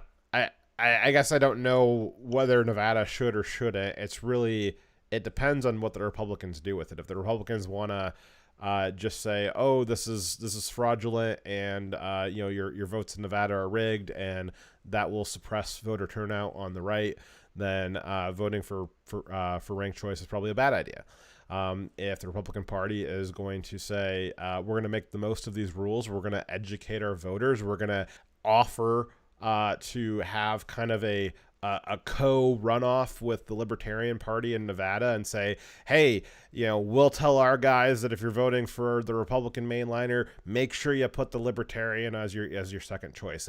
And you guys, when you're campaigning out there with the Libertarian group, you make sure you tell your people that, hey, the Republicans aren't the best option compared to the Libertarians, but we're a better option than the left. And you explain that to your voters that they should be putting the Republican candidate second on their votes. And you could see where you have a broader coalition of not just Republican, not just the GOP, but a coalition of right-leaning parties. We actually have a good example of how this would work in Pennsylvania. Right now, there's a third-party candidate that's Libertarian Party, and he's taking 1.5% of the vote away from Mehmet Oz. I'm sure those same individuals would not vote for Fetterman. They would if So first past the post, now we're going to see where Fetterman gets 50% of the vote, Oz gets 48% of the vote, and the Libertarian got 2% of the vote, and you're going to get a Fetterman as your senator. What could have happened is Fetterman gets 50% of the vote. Well, say 49 to make it actually work out. So Fetterman gets 49% of the vote, Oz gets 47% of the vote, and then the 4% of Libertarians, well, Oz is their second choice, and then all of a sudden all those votes shift over to Oz, and he wins with 51% of the votes. That's what you could see. That's a great example right now where not having first past the post or not having ranked choice voting is hurting the Republican Party, and it's a great example of how it could massively benefit us. Exactly. So in Arizona, they are taking a different direction. So, by the way, I just back while you talk about this. No worries. So I do think Nevada should get the ranked choice voting, and that simply the Republicans should figure out how to just explain to people how to do it properly. It'd be the smarter option. Now, in Arizona, they have Proposition 309. We're still on the topic of changing voter rules, and they are going to be tightening their voting rules to require voters to write their birth date, state-issued identification number, and the last four digits of their Social Security number, as well as put down a signature on early ballot affidavit. On an early ballot affidavit. So that would require that there be some way of their proving who they are for the ballot that they are submitting. It also requires that certain photo ID also requires certain photo ID to vote during the early in-person voting. So if the person is voting in person, they're going to require a photo ID to show who they are, and if they're voting via the mail-in ballot, they're required to provide a birth date, a state-issued identification number, last four of social, and a signature. And that's enough information that they can make sure that all that information matches up, that you are who you say you are. We also have Nebraska. They have initiative measure 432, and the measure before Nebraska voters asked whether they want to amend the state constitution to require valid photo ID in order to vote. I like that a lot of states are adding on the photo ID requirement, because our elections in some states have been insecure and people have been able to vote that are not citizens, and we have a heck of a lot more not citizens in America now than we did a few years ago, with over 1 million illegal immigrants crossing our borders each year. It is a higher likelihood that we'll have people who are sometimes they're doing it maliciously, sometimes they're just tricked by NGOs.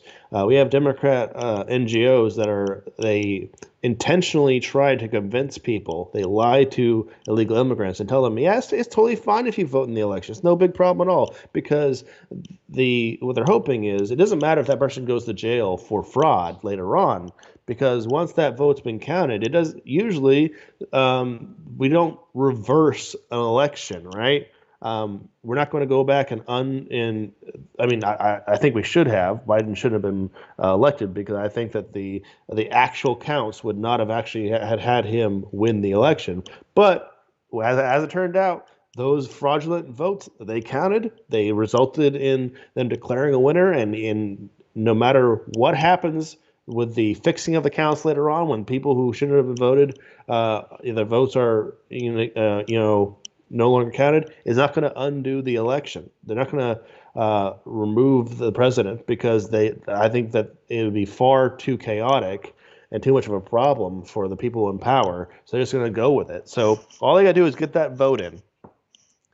So if we can prevent those illegal votes in the first place, we don't have to deal with the problem of having to try to undo the fraudulent election later on. Alabama is also changing their voter rules. They have Amendment number 4, where it is okay, which is asking if it's okay by voters. They're going to amend the Constitution to require any bill approved by the state legislature that changes general election rules to be implemented at least 6 months before the election. That's pretty smart. So during COVID, they were making different changes to how the voting system was going to work very close to the election. So in Alabama, they basically are requiring, if you're going to have any bill that changes how the election process is going to work, it has to take effect 6 months in advance of the election, or it takes effect after the election. That's pretty smart. It gives the voters a chance to learn what the new process is, so that they don't accidentally do something wrong and have their vote disqualified. Another thing that's on the ballot right now in several states is marijuana legalization. Now, I don't like drug usage myself, but I do have the libertarian view of if you are not hurting someone else or violating anyone else's rights, you should be able to have the freedom to do to yourself whatever you want. I don't care. It's your life. I would. So I'm okay with legalizing, but obviously the restrictions for kids, protecting the people who aren't old enough to consent to the effect that different drugs have on your body.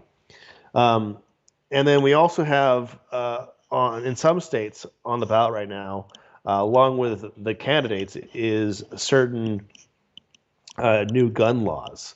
So in Iowa, voters have the chance to expand gun rights to the state. The measure would add language to the state constitution stating that the right of the people to keep and bear arms shall not be infringed. So that's already in the U.S. Constitution, but they're adding it to the state constitution. Is that because they don't think they're going to be in the United States anymore? The proposed language also requires all gun restrictions to be subject to strict scrutiny, the standard applied to laws by courts to determine whether they are constitutional. So moving forward, that's a big change. Anytime someone, the government wants to pass a gun restriction, it has to first be determined by a court to be constitutional before the law takes effect. That is huge. That should be instituted in every single state.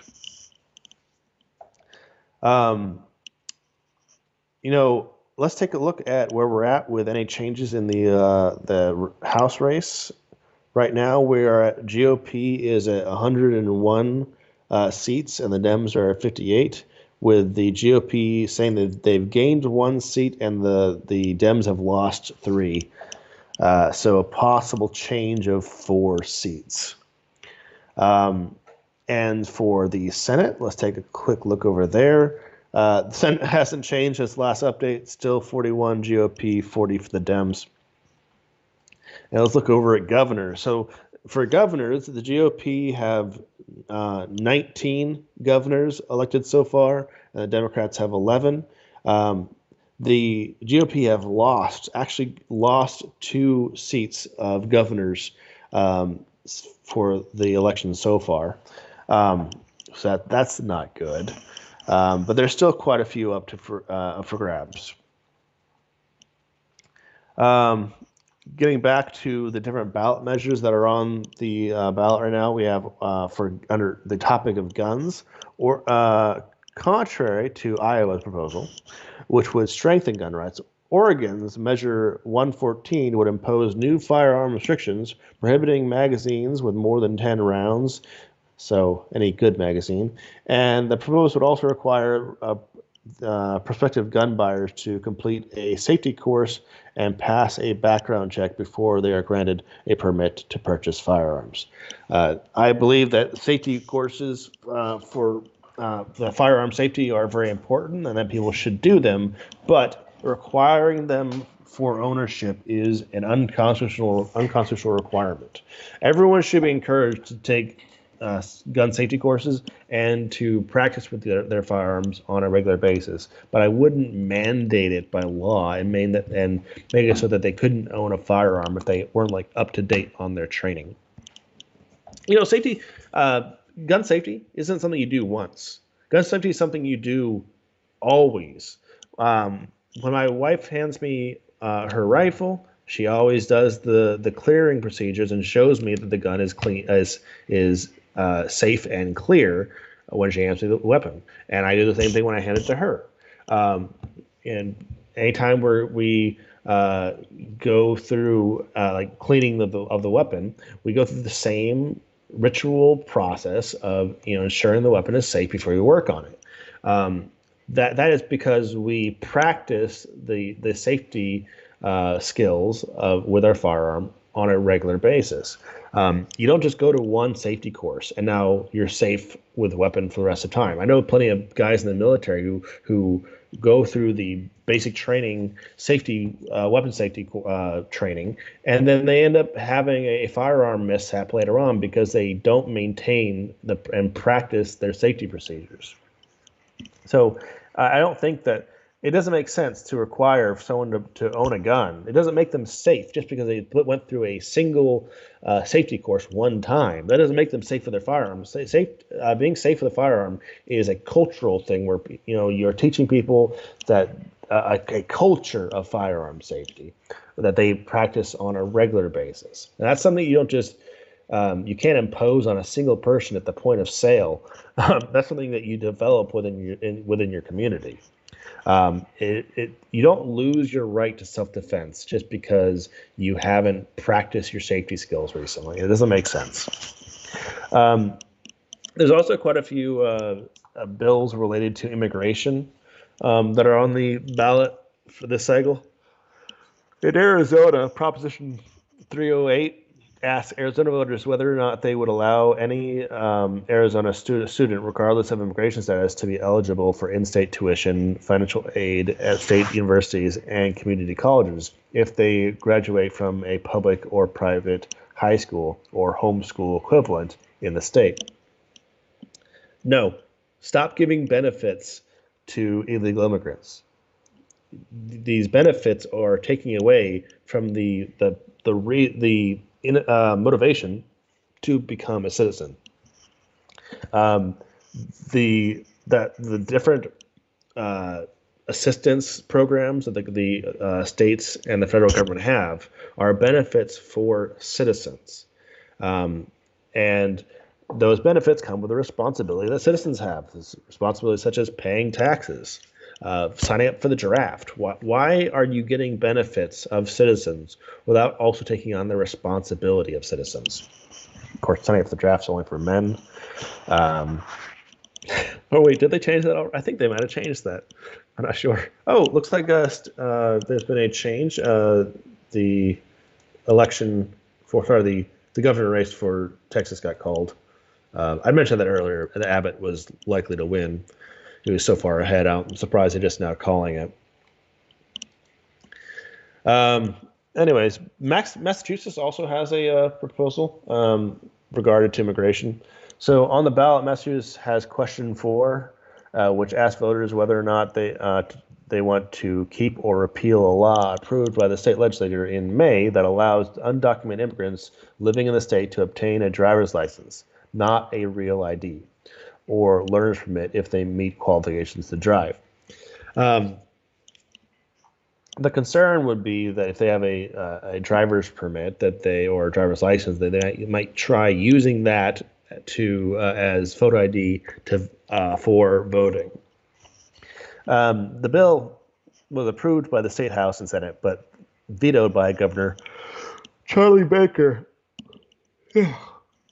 State law makers in both chambers then voted in June to override the veto. So in September, the Secretary of the Commonwealth's office announced it certified that a referendum petition for a ballot question on the appealing of the law had received enough signatures to qualify for the November ballot. So the state legislature pushed it through despite the governor veto, and now it's on the ballot to be overturned by the voters, possibly. Right now, the House race has 59 for the Democrats. I'm going to refresh that real quick and double check to make sure it hasn't changed. So the House race has 59 House members for the Democrats and 101 for the GOP. The U.S. Senate has 40 for the Dems and 41 for the GOP. So a heck of a lot more on the that we're voting for, not just senators and House members, but also literally overturning some laws and instituting new laws.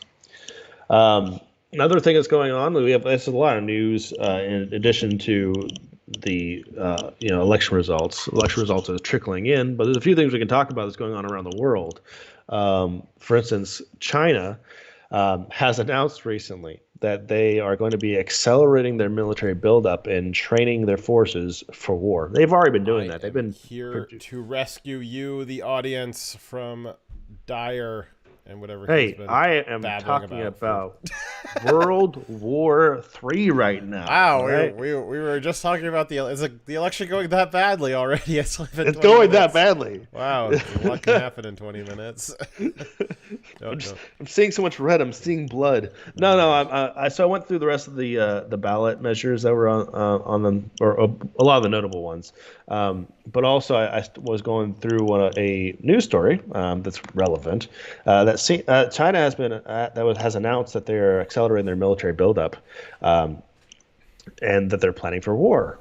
And I want to point out that they've been building up for war for a long time. They're not actively at war. They're not expending munitions, but they've been producing more missiles than us. They've been producing more tanks and military vehicles, and they have a much larger populated army than we do. And they've been building that up. And now what's the quality of a man, a China man versus an American man? The quality of their forces are not nearly as good as ours. The equipment they have, is that even a detriment to them? Their equipment. Their equipment is not as good as our equipment.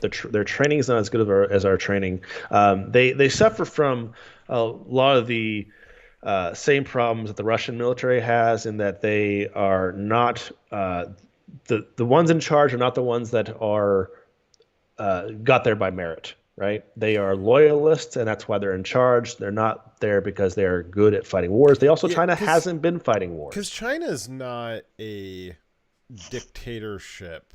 It's a network of dictatorships that all respond to Xi Jinping.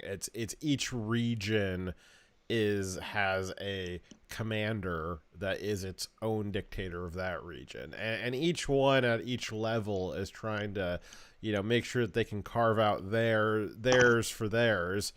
And so you get we see what the problem was in Russia is that the military is essentially a piggy bank for the mafia, and so they just consume the resources, and then when Russia actually needs them for war, they're not there. And that's a lot of what we kind of think, or kind of hope at least, that China has, where it has a lot of stuff on its balance sheet. It's got a lot of equipment that it looks like it's got ready to deploy. But like Russia, they had all their big tanks or whatever, and they rolled 3 miles down the road, or probably 6 kilometers for them. And the tires fell off because nobody was rotating them. Stuff like that. And so China, and why weren't they rotating them? Well, because it was cheaper not to. And China probably probably has similar things. Now, is it enough that Well, here's an we can example, beat them? folks. Like, they claim to have fifth generation aircraft, but we know that the model they brought out, which they were saying was a functional aircraft, was in fact a model and not actually airworthy. They have a problem where a large part of their military is a facade that's there to scare people, right? And then what are their military? What part of it is not a facade? A lot of what they have is stolen technology from us and other countries, or countries we've sold stuff to that they then stole. They got the rocket engines for their ICBMs. Off the top of my head, no. Clinton sold it to them. So the thing is, they have the stolen equipment that they've been able to either reverse engineer or copy, and the problem is that copy of the technology does not come with institutional knowledge, like the knowledge that these tires only work if maintained a certain way and on a regular basis. That didn't come with the blueprint, right? That stuff. The company that developed it didn't go there and train their people how to use them and maintain them. So they have one part of facade, and second part of they have an unmotivated, lazy, non-battle hardened, large military of lesser men. Now, is China's military, though, are they perhaps a little more active than ours is, because they're using them against the population? Or are they do they actually maybe have more active pseudo combat experience than we do? Whereas our troops go through regular combat training and work in a lot of different theaters and have practice working in theaters around the world in different environments with different countries, their military are very experienced in rounding up civilians that don't fight back with rifles and keeping them in camps. There's a difference in skill set. You see what I'm talking about? Yeah. They're working their military, but they're not working them as professional soldiers. Gotcha. They're not creating men who win wars. Now, right now, you could argue that we aren't doing that very well, or right now either. But I would still say we're doing better than them. That one American soldier is still better than 5 of theirs, 10 of theirs. But they still have a very, very large military. And definitely enough to beat Taiwan, and that's the thing. So, also we have the aliens from Roswell, so I mean, like, they're pretty fucked when we pull those out. Yeah, we just call them in; they'll do it for us. So Xi Jinping, the president, quote unquote, of China, also goes by the name of Pooh Bear. He loves it. So if you ever see him, call him Pooh. Yes. So his best friend is Tigger. He in a decree stated that basically the Chinese government was vesting to itself the power and responsibility and authority to deploy for their military around the world to secure global peace, secure their country and their citizens. Which, by the way, if I were to say, "Oh, how dare they say that?" it would seem hypocritical, because that's what America does, right? We literally have American troops stationed all around the world. But this being an American supremacist that I am, just because we have a global empire does not mean that everybody else gets to have a global empire. Yeah, I just wanted to point out that it would sound hypocritical, because it is, and I don't care. I mean, like, I'm willing to concede or admit that we are running a pseudo empire. I think we could be running it much better than what we currently are. But something that goes kind of hand in glove with running an empire is that there can be only one. You don't typically have a global empire that shares the earth with another empire. No, that there is only one, and under the weak hand of the Democrats, and well, probably the weaker hand of the Republicans. China has been allowed to grow over the last 30 years a global empire. They've been allowed to make massive inroads and literal roads in Africa and in Latin America. I remember probably the thing I will most remember from my time studying abroad in Latin America, mostly because I was drunk the whole time. But the thing I'll remember most is that in Costa Rica, they had one of the biggest, bestest soccer, or as they call it, football, stadiums in all of Central America. And China built it for them. China built it and gave it to them as a gift. And we're right next to frickin' Costa Rica. Costa Rica exists only because America's military backstops its country. If it wasn't for us, Nicaragua would have rolled over them a really long time ago. We have a lot of trade with Costa Rica, and it's in a very strategic part of the world because it's a very close staging ground to the Panama Canal. And they're generally really nice people. They generally have a capitalist attitude as compared to the surrounding Latin American nations. And I was just so baffled when I went to study abroad there in 2012. And I come to find out that America's dropping the ball on what would be a very, very tiny amount of money to us to give them some gifts and get the favor of their people. And meanwhile, China is coming in and building them these big stadiums, building them highways, building them roads, and it doesn't really cost China that much either. And because it was such a simple thing to do, they're sitting there winning the hearts and minds of, third and lower world countries all over the planet right now. And America has really dropped the ball on selling American exceptionalism for at least the last 30 years, if not a little bit longer. And yeah, we run a global empire, and there can be only one, and we need to do what we can to block this other one from blossoming any more than it already has. Yeah. So you're right. And their stated goal has been to supplant America, to replace America as the global superpower. And this most recent decree is not strange in that they are aspiring to take our place by having their military. Like before, they've been spreading their influence economically and by actually moving their population to other countries to kind of be their agents in those countries to drive change. Then they've also literally bought land and built infrastructure in those countries to build influence there. Like the fact that they control our medical supply and the supply of a lot of the major assets we require to live, that is strategic to them. They want to control the resources we depend on so they can control us, and they do that for a lot of countries.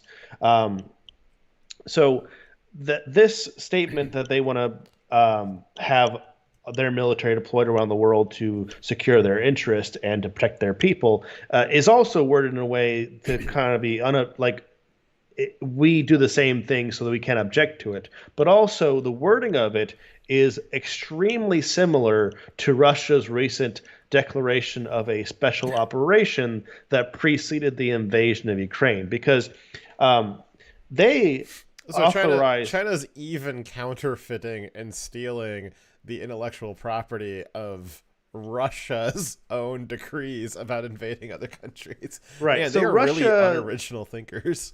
Russia also said that they were deploying their military in a special operation to protect their people, because they were saying that their people were being oppressed and abused by Nazis in Ukraine. And that was their just cause for sending in their military as peacekeepers to go save their citizens that were being oppressed. And when they were there, oh, look, these people, they just want to have an election. They're having a referendum. They want to join Russia. Wow, how'd that happen? We didn't cause that. We just came here to save them, and that they decided on their own to join us. That was the intended narrative, but before Ukraine was given weapons and the ability to fight back. and training and support and lots of money. So that's basically what China's doing. They're following the Russia playbook that was has played out so far, and they're saying, well, we want to send our troops to go protect our citizens around the world. And what they really mean is they want to send them to Taiwan, because they say that that country is actually their country, and that the people there are actually their people, and that the government there is illegitimate and is controlling their people. So that is their this statement, this decree is them justifying that they might also have a special operation where they have to go help their citizens who are currently being oppressed in Taiwan. Do you think that Europe will ever get over, and Eastern Europe, I guess, or what is that, Eurasia? Do you think that they'll ever get over the battle between National Socialism and communism? Do you think that they'll ever figure that out, or do you think it's just going to constantly be a struggle between various flavors of socialism?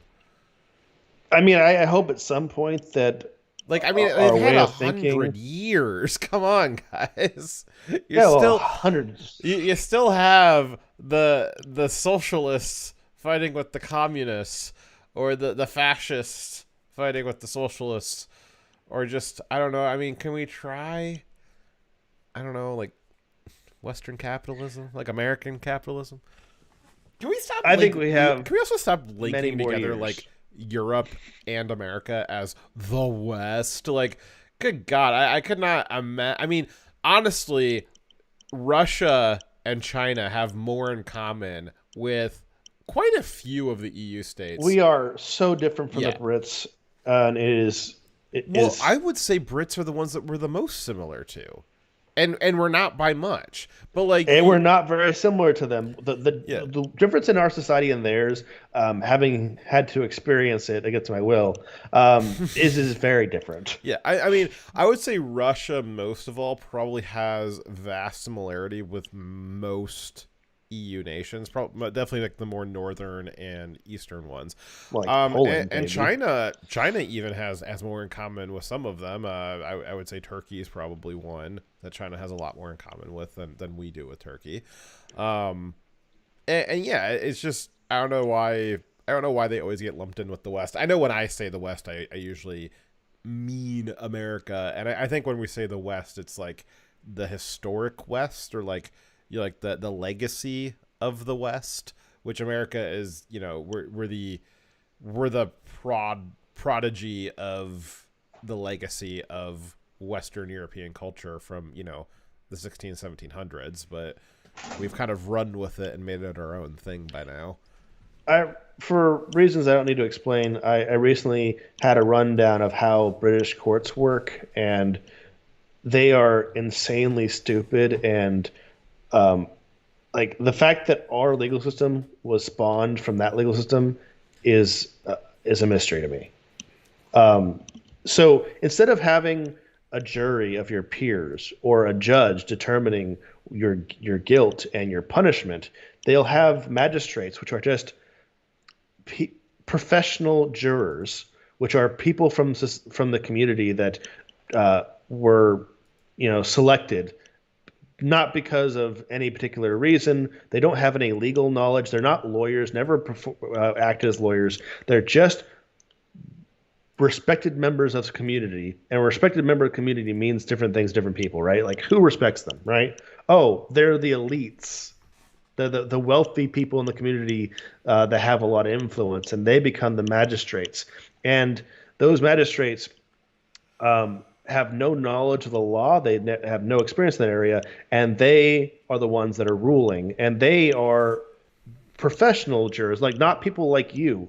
That is their job now. Yeah, I mean, we have a jury of our peers. They have a jury of their better lords. It's still just the lords coming down from their high castles, looking at the peasants and saying, I feel like judging one of you today. One of you will be the winner and one of you will be the loser, and I will get to walk away feeling powerful regardless of whether I was right or wrong. And whereas we have judges who give strict limitations on what punishments can be given out for what crimes, they have a lot more freedom to with to just give whatever punishment within a very broad area for whatever crime. So you have great disparities in how the law is applied here, and does not make any sense. And then there's all this extra, like the fact that they're wearing these wigs and they follow all this really weird theater as part of the court. The fact that they have to be on a platform really high up so they can literally be looking down on you when they're ruling on you, like that's a requirement. It is insanely stupid. All right. Well, Fetterman is only 1 point above Oz right now. Fetterman, sorry, Dr. Oz, if you get beat by a guy who literally is brain damaged. Isn't Oz like also a brain? Like, isn't his like particular doctor in like being like a brain surgeon? I think. Am I misremembering that? He designed a heart valve, I think. No. So I don't know if he's a brain surgeon. Jarvik. The Jarvik? That's the Jarvik artificial heart valve. I mean maybe Oz helped on it, but why don't we look up what Oz is famous for? We only have I gotta do that. We have a limited amount of many hours tonight, so let's look up what Oz is famous for. Yeah, I'll do that right now. I'm doing it on the screen. Oz. Oh wait, I'm just getting election results. Fuck. Mehmet Oz. Yeah, Dr. Oz invented heart valve. Well, I thought God invented heart valves. I guess I was wrong. He's an American. Wait. Somebody must be. He's not a Muslim, is he? Is somebody fucking with his Wikipedia page? It says that he's the first Muslim candidate to be nominated by either major party for U.S. Senate. What? There's no way he's a Muslim. No, he's his not. His allegiance is Turkey. He served in the Turkish land forces. Is that true? He served in the 1980s for 60 days. Let me. Wow. I call shenanigans. Let's look at the history. Yeah, November 8th, November 8th, November 8th, November 8th, November 8th. Yeah, there's apparently a bit of a war going on that is hilarious. Oz's Wikipedia page. Yeah, okay, so son of Turkish, but he could be Turkish. I mean, I don't know, some of this might be real. I don't know. So I'm seeing multiple articles saying that he was a cardiac doctor. I'm more concerned as to whether or not he's a Muslim. All right. I highly doubt it. The son of Turkish immigrants, Oz was raised in Wilmington, Delaware, and graduated from Harvard. He's a dual citizen of the U.S. and Turkey. He served in the Turkish army. Is that true? I feel like I should have known this beforehand. I'm not saying that being a Muslim disqualifies you from being in the Senate, but it should. That is a great picture. Do you happen to have the source? It's really hard for me to pull pictures up out of Skype and put them on the stream. Yeah, I'll get it for you. 1 second. Send me a link I can open up in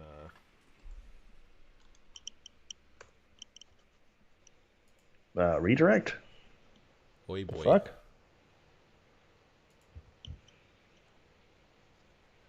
Open if you're pulling out of a Google image search, open image in new tab, and then send me a link to that the tab has in the URL. Okay.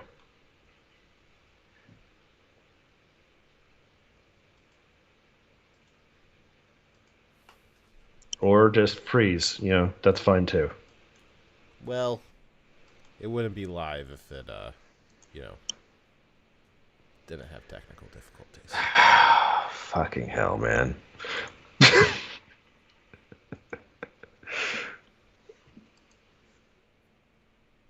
Maybe this might work.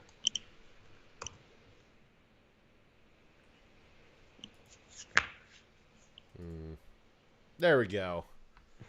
Look at that. Dr. Oz. What happened to the human that that heart was in, and why does he look like a vampire in that? The human whose heart that belongs to wronged Oz at some point. Yes.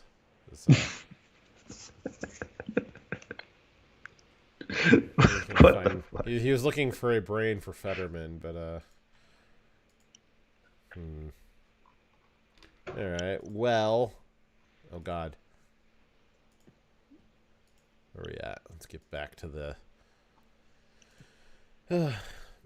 So another piece of important news is the Fox mascot for 538 is fucking adorable. Yeah, but he has bad eyesight. That just makes him even cuter, though. He's just like adorable. Look at him. Look at how cute he is. His little tail. He's so happy. He's adorable. Look at him. He's holding a tablet. He's wagging his tail. He's got the. This is what we've been reduced to. It's awful because Nate Silver is such an idiot. Why does he get to have the cute fox? I mean, he can't be all bad. Okay. Look at him. He's got a big pointy finger. Like where so else the foam finger for a fox. The Senate race is now 41 Dems, 44 GOP. Still no overturned seats. Well, it's hard to say. And the House is currently looks like 6 seats. If I'm doing the math right here, kind of hard to tell. 6 seats have been swapped to for the GOP. That's 89 Dems right now and 146 for the GOP. Gotcha. All right. Well, let's see here. So CNN doesn't. Huh. So CNN's not willing to project Wisconsin, Pennsylvania, Arizona, or Utah. That's interesting. Wisconsin is current. Well, they already were red. Wow, Pennsylvania is so red. The fact that Fetterman is doing well at all is insane. But they're 1 point difference. Man, right now, if Eric Gerhardt, the Libertarian, wasn't in the race, Oz would be winning. I don't see him on the. I don't even see him on the CNN rankings. Like he's not actually like. He's only got 1.4. Huh. Yeah, I don't. CNN's not like actually like listing him, which is weird. Racists. It is. I know it's just a race. The Libertarian race. Let's see if Google.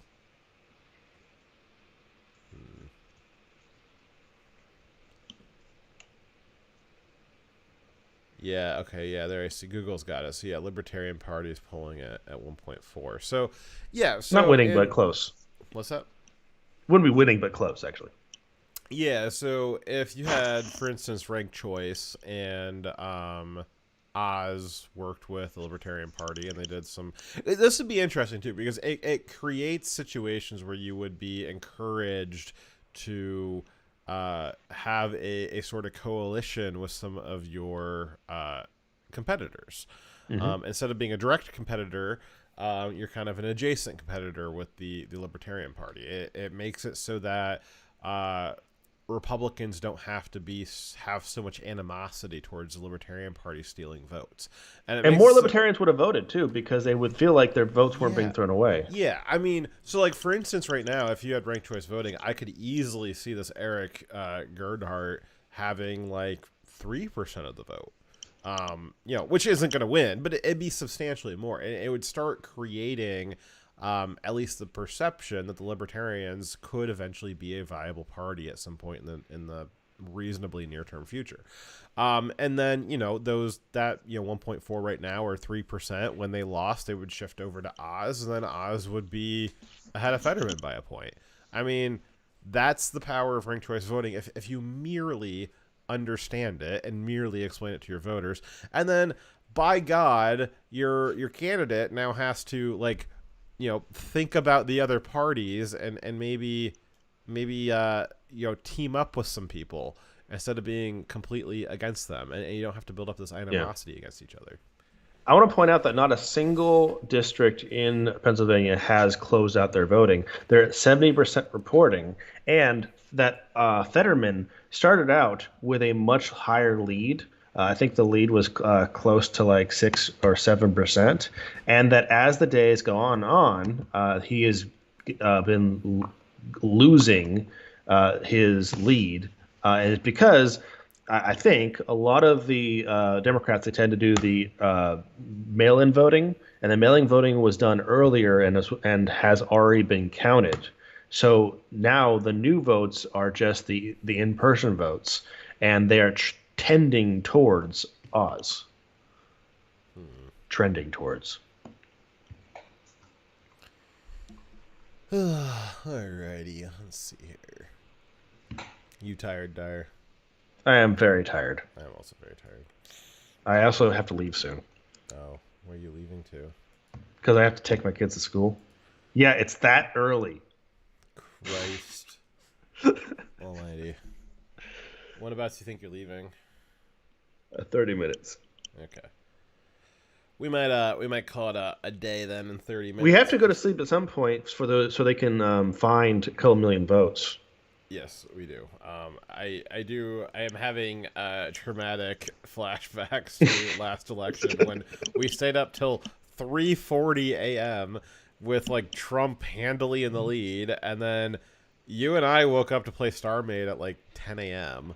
and all of a sudden we lost. It's like, what the hell? Like, there's been another update, and Oz is even closer. And if you were to combine the Libertarian candidate and Republican the candidate, they would be winning right now. Yeah. So again, ranked choice isn't without its flaws, but it's also not without its benefits. If merely we educate the voter.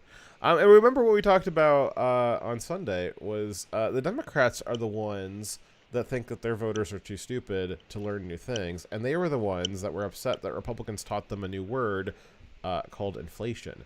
And so Republicans need to be taking advantage of the fact that we have the perception as the party of education, the party of intelligent voters, and lean into it. Teach your voters how to teach your base how to do these things.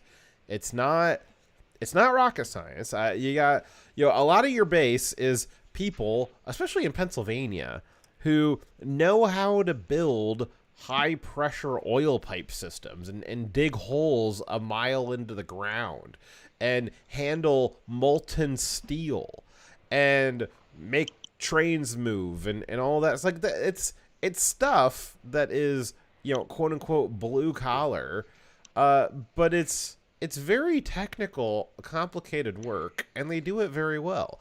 And I think that they can understand ranked choice voting if merely you would take the time to explain it to them.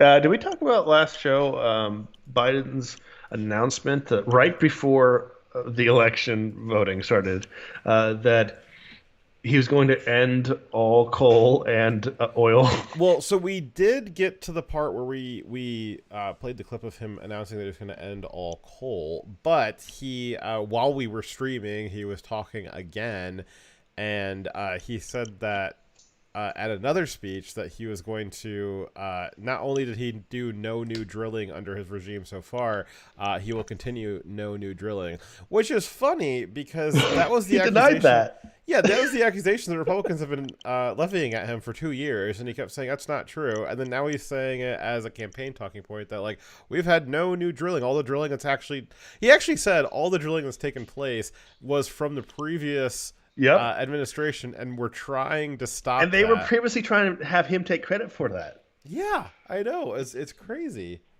He's been taking credit for record production of oil. He said it wasn't true, but basically the amount of production of oil he was trying to take credit for, when he actually just admitted that he's actually been trying to prevent the production of more oil domestically. And I feel so bad for Karine Jean-Pierre, because immediately after they're asking her about that, like, Yeah, I mean, Psaki, like, good gosh, I mean, she got out at like, I mean, that must have been a really hard job, and the writing must have been on the wall and the writing on the wall was just Joe Biden's fucking pudding that he just smeared on it. She knew she had to get the hell out of there because it was just not going anywhere good, anywhere fast. Did I lose you? Yeah, no. Yeah, she got out at the right time. She managed to get all the street cred with the Democrat Party without getting herself too dirty. And she got out before things fully collapsed. Like she's one of the rats jumping ship, obviously, right? Yeah. And she's not the only one. A bunch of Democrats have been trying to distance themselves from Biden because he is toxic. There's no way that they don't even want him to run. But who's their alternative? You know, they're stuck with him. Kamala Harris. You created the monster. Yeah, that's a monster. Well, I think they discovered the monster. I mean, Joe. You want to talk about swamp creatures in D.C.? I mean, that's fucking Joe. I mean, he's been there for 48 years before he got the presidency, and yeah, he is a monster of just epic proportions. Yep. So we have a few more light stories to talk about. You track the Powerball Lotto? It's the National Lotto. Yeah, I know. I've been scooping like all my spare paper cash out of my wallet as the girls at work keep trying to do lottery pools, and yeah, I did it. You actually play? I do play. Well, it's part of a lottery. Well, I hate to tell you this. Then, really sorry. What? The jackpot's been won. Yeah, by who?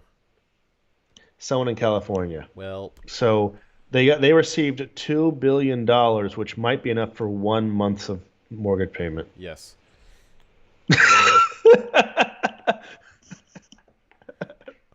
Or like a piece of Twitter stock. Yeah. Some wealthy person in California just got a much more money. Great. Because all the reasonable people have left California, so it's just the people who are either really wealthy or so poor they can't get out and probably aren't buying lottery tickets. Yeah. That's one story. There was a good story. There was a police. If you want to pull up this link here, there actually was a attempted school shooting that was stopped by a police officer. Did he have a gun?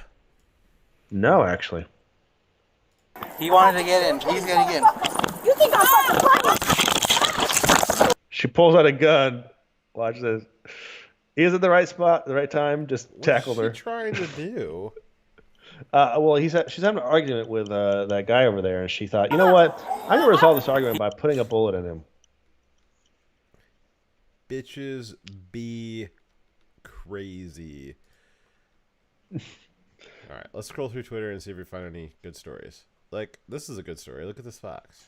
That's not a story, but it's definitely good. It's a story. Good boy or girl. This is a coyote. Oh, look how cute. This is a coyote that for some reason is in a place where coyotes don't belong, but that's where coyotes typically end up. So how did he get in there? No one knows. Oh my gosh, look at him. He's so happy about the red wave. He's also happy about the red wave because he's a red fox. Do you want to say hi? Look at these coyotes. He's sticking his tongue out. I'm looking for like election information, but it's just wolves, coyotes, and foxes. So, That's all you follow. Well, I have, it's funny. People will be like, oh man, social media is so unhealthy. It's just like, no, it's perfectly fine. Oh my gosh. Look at this cat. So, did I ever send you the video of the cat in the microwave? Dagger put a cat in the microwave, guys. I did not put a cat in the microwave. Oh my gosh. And it wasn't on, and it's not my cat or me. Just to clarify. The cat wanted to be in there. So it makes sense when I actually share it. Did you send it to me? I'm about to. Oh my goodness. Oh my gosh, somebody booped the 538 fox. Alright, let's watch this cat. Oh, I forget what those are called. Коля, блин. Да все, все, все. Да все, что все? Уже ничего не сделаешь. Уже все. Уже все. Блин. This looks like at your house just having a wild animal. Все. Yes. Except for she's more polite. Well, yeah, cats are just jerks. Alright. She at least waits till I leave the room before she raids the bread cabinet. Yes, we got trending. We've got Red Tsunami, or Red Two Sun Amy. I don't know what a Two Sun Amy is, but it's a good one. We got JD Vance. What do you think JD stands for? I have no idea. Think of something. Jamie Diamond Vance. He's actually the CEO of Chase. Let's see here. What are people saying about JD Vance? He is. Let's see here. Tim Ryan. Just people saying fuck every candidate. That's a funny reason to be trending. JD Vance wins in NBC News projection. Okay, so NBC is projecting JD to win. Let's see how that lines up with CNN here. There we go. House. Ohio. Nope. That's the House race. We want the Senate race. Come on, CNN. Where did the map go? There it is.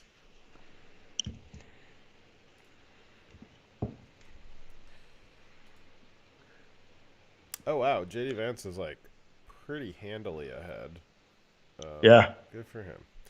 How much reporting? Even though he's a dork. 90% reporting, and he is, 7 points ahead. Yeah, he's wow. It's gonna be hard to recover from that. Yeah, pretty far ahead. So that probably bodes well for all of the stuff in Ohio. Let's man. What's incredible is how blue Toledo is in the House race. So Toledo is just like a dead manufacturing town filled with crime. And that makes sense for a Democrat city. Yeah, and like the Democrats, like I don't know, I guess the people there are just like, we like this. We're gonna keep voting you guys in. Like I don't understand. And a similar thing with Cleveland here. Yeah, it's wild. You got like basically like if you have a town that used to be an industrial boom town and is now just like completely dead, you can almost guarantee it's gonna be blue, because like that's like the, I don't know, the kind of results of a blue city is that any industry it has just dies off, and you're just left with nothing but squalor. Yep. Democrat policies are not good for business. They're not good for the people. They're not good for anything. They don't know how to build anything. They only break things down. Let's see how Maryland is doing. Well, Maryland actually flipped a House seat. Well, that's interesting. Good for them. Actually flipped it by, well, it's sort of flipped, 65% reporting. So, yeah, it's not confirmed, but as of right now, that would be counting towards one of the flips, though I don't think it's called yet, so that doesn't quite count. Alrighty. Apparently, Oz is underperforming Trump's totals in Pennsylvania. Well, Oz looks like the kind of guy who would underperform. So. Yeah, you don't really want a heart surgeon to underperform, though. Yeah. Well, I mean, I'm not saying he's not a good heart surgeon. It's just, you know. That kind of sound like you're saying he sucks as a surgeon, and you don't like his heart valve implant.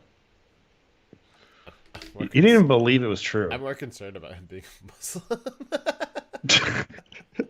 I feel like we should have known that. Or a Turkish Muslim, no worse. Have you seen what the Turks have done throughout history? Yeah, especially the younger ones. Yeah, gotta be worried about those young Turks. Yeah. They have a YouTube channel. Yes. You know, what sucks too is like, even if we weren't like both tired from being up all day, like it doesn't matter. I mean, like based off what we've heard is the results are going to take a long time to come in, especially as you start going out west. Not just because of the time zones, but just because that's how the elections work these days. How it's really hard, to honk elections. To what? Honk. Huh? You don't get the joke. You watch Styx Hexenhammer. Don't joke with me. You know it. Yes. Yes, I do. The honking of elections. Yes. Yeah. So it takes time to find all those votes from dead people and to to collect all those blank ballots and fill them out. Yes. Alright. As of right now, the 538 model for the Senate has not changed. Let's see if it does for the House. Looks like it is still... I think it went up a little bit. I can't remember. Alright.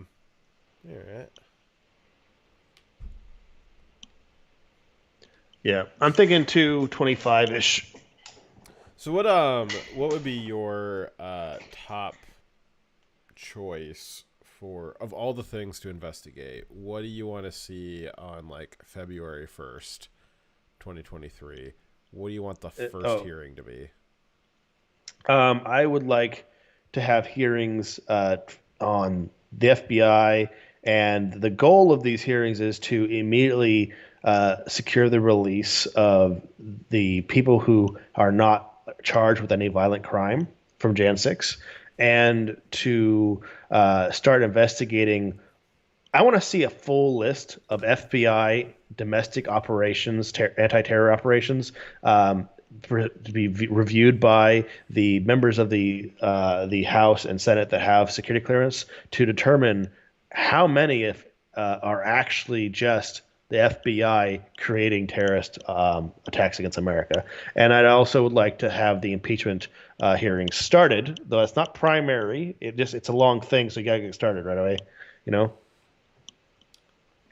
Yes, I do know. I would like to see my first choice would be the D. I mean, it goes along with what you said. Yours is a little bit broad, but as for particular anti-terror ops against American citizens, I would like to see whatever the hell the DHS infrastructure group is doing, as they have redefined your cognition as infrastructure. See, that's one of the bases for the impeachment, though, right? Yes. So that would definitely that's actually, I wouldn't say that that's a basis for impeachment. I don't know that Joe had direct involvement in. I mean, he appointed that person, but I don't know that he had direct involvement in that person then taking a lot of liberty with their mandate and turning it into I think we'll find that his administration was very much involved in directing that. You might, but that's a more circuitous path than other things, and I think that just putting that appointed director in jail for illegally spying on Americans, I think that's enough. Yeah.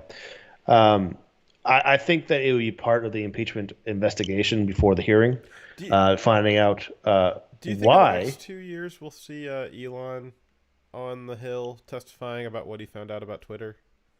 Absolutely. And I think it's going to be really funny. Yes, and will there be enough popcorn to survive such an event? I don't know. If we run out of popcorn, there might be, mass starvation and death across America. I agree. Well, they might have to start a new social program where they are distributing popcorn to all citizens. I really. Oh my God, that slide's a terrible idea. Oh my gosh! Look at this fox and a magpie. Who wins? Okay, there we go. I finally found a piece of political content. It's Mike Lindell. What's he saying? People, we're going to be watching every race. We're going to have the real-time crime desk going at frankspeech.com. Everybody, you can watch me there tomorrow night. We are tracking every race by cyber. I want all the bad guys out there to know through the Edison report, we are watching, and we also have another way to watch what's going on. All right, so. Oh my God, that guy. Yeah. Kitties. Coyotes. Foxies. Wolfies. And a doggy. That was a pretty good Twitter run. I mean, people say like, oh man, my timeline's so toxic. If your timeline's toxic, you're the one to blame. You made it toxic. Yeah. Yeah. Oh my gosh, look at this fox. Mine is mostly boobs. You need to talk to your wife about that. So toxic. All right. Biden voter in Georgia says she's voting all Republican this year. Let's hear what she has to say. I'm with my friend Argentina, and we just met Argentina, and we had a candid conversation because you voted for Joe Biden, but you feel a little differently now. Why? Because of what's going on now.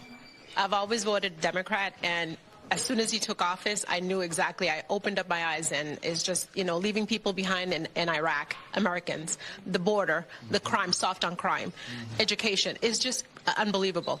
Enough is enough for you. Enough is enough. I went this morning and I voted all Republican. I'd say that's probably an example of like one of those people where the Democrat media narrative and their media control Leviathan that they have, it's really losing its grip on control really since 2016 with Trump. Social media in the late 2000s into the mid 2010s was just too much of a curveball for them to keep up with. We saw Trump be able to use that to his advantage, and it's just been rickrolling the hell out of them, even with the censorship over the last 8 years. Social media has still just been an unstoppable juggernaut of information distribution to the American citizen, and they just have not been able to keep control of the narrative. And so, the issues that this person's talking about, like, the economy and wars and that stuff, like, well, yeah, the Democrats were for that, like, the last 20 years, but like you didn't get to see it. And also along with that, as the Democrats, the modern ones, have become too comfortable with what they thought was a media protective blanket, and they've been doing a lot higher volume of scandal than what their predecessors did. Their predecessors knew, well, I can get away with a little scandal. The media's got my back, but I got to keep it in check. And now you've got, the kind of, socialist class, but now consuming basically their media blank checks where, well, I can have scandal after scandal after scandal. I know the media's got my back, except for the problem is the media doesn't have your back anymore because they just can't. There's just too much volume, and so stuff leaks out. And so she hears stuff about leaving troops behind in Afghanistan. What's funny is, what did we just read on Sunday, Dyer, as one of the targets for the DHS for cognitive infrastructure? It's quote unquote talking about the withdrawal from Afghanistan. And here she is. She probably doesn't even know that what she just said is actually a targetable offense by the DHS as an anti-terror operation against what she just said, that she's even considering that. And that's how extreme and how scandalous the Democrats have gotten. And that's why they're going to be losing voters right and left like this. Yep. Unfortunately, I'm at the point where I need to go to bed and then wake up in 30 minutes to go take my kids to... I need a quick nap before I have to drive my kids to school. Alrighty. Well, oh boy. What the hell?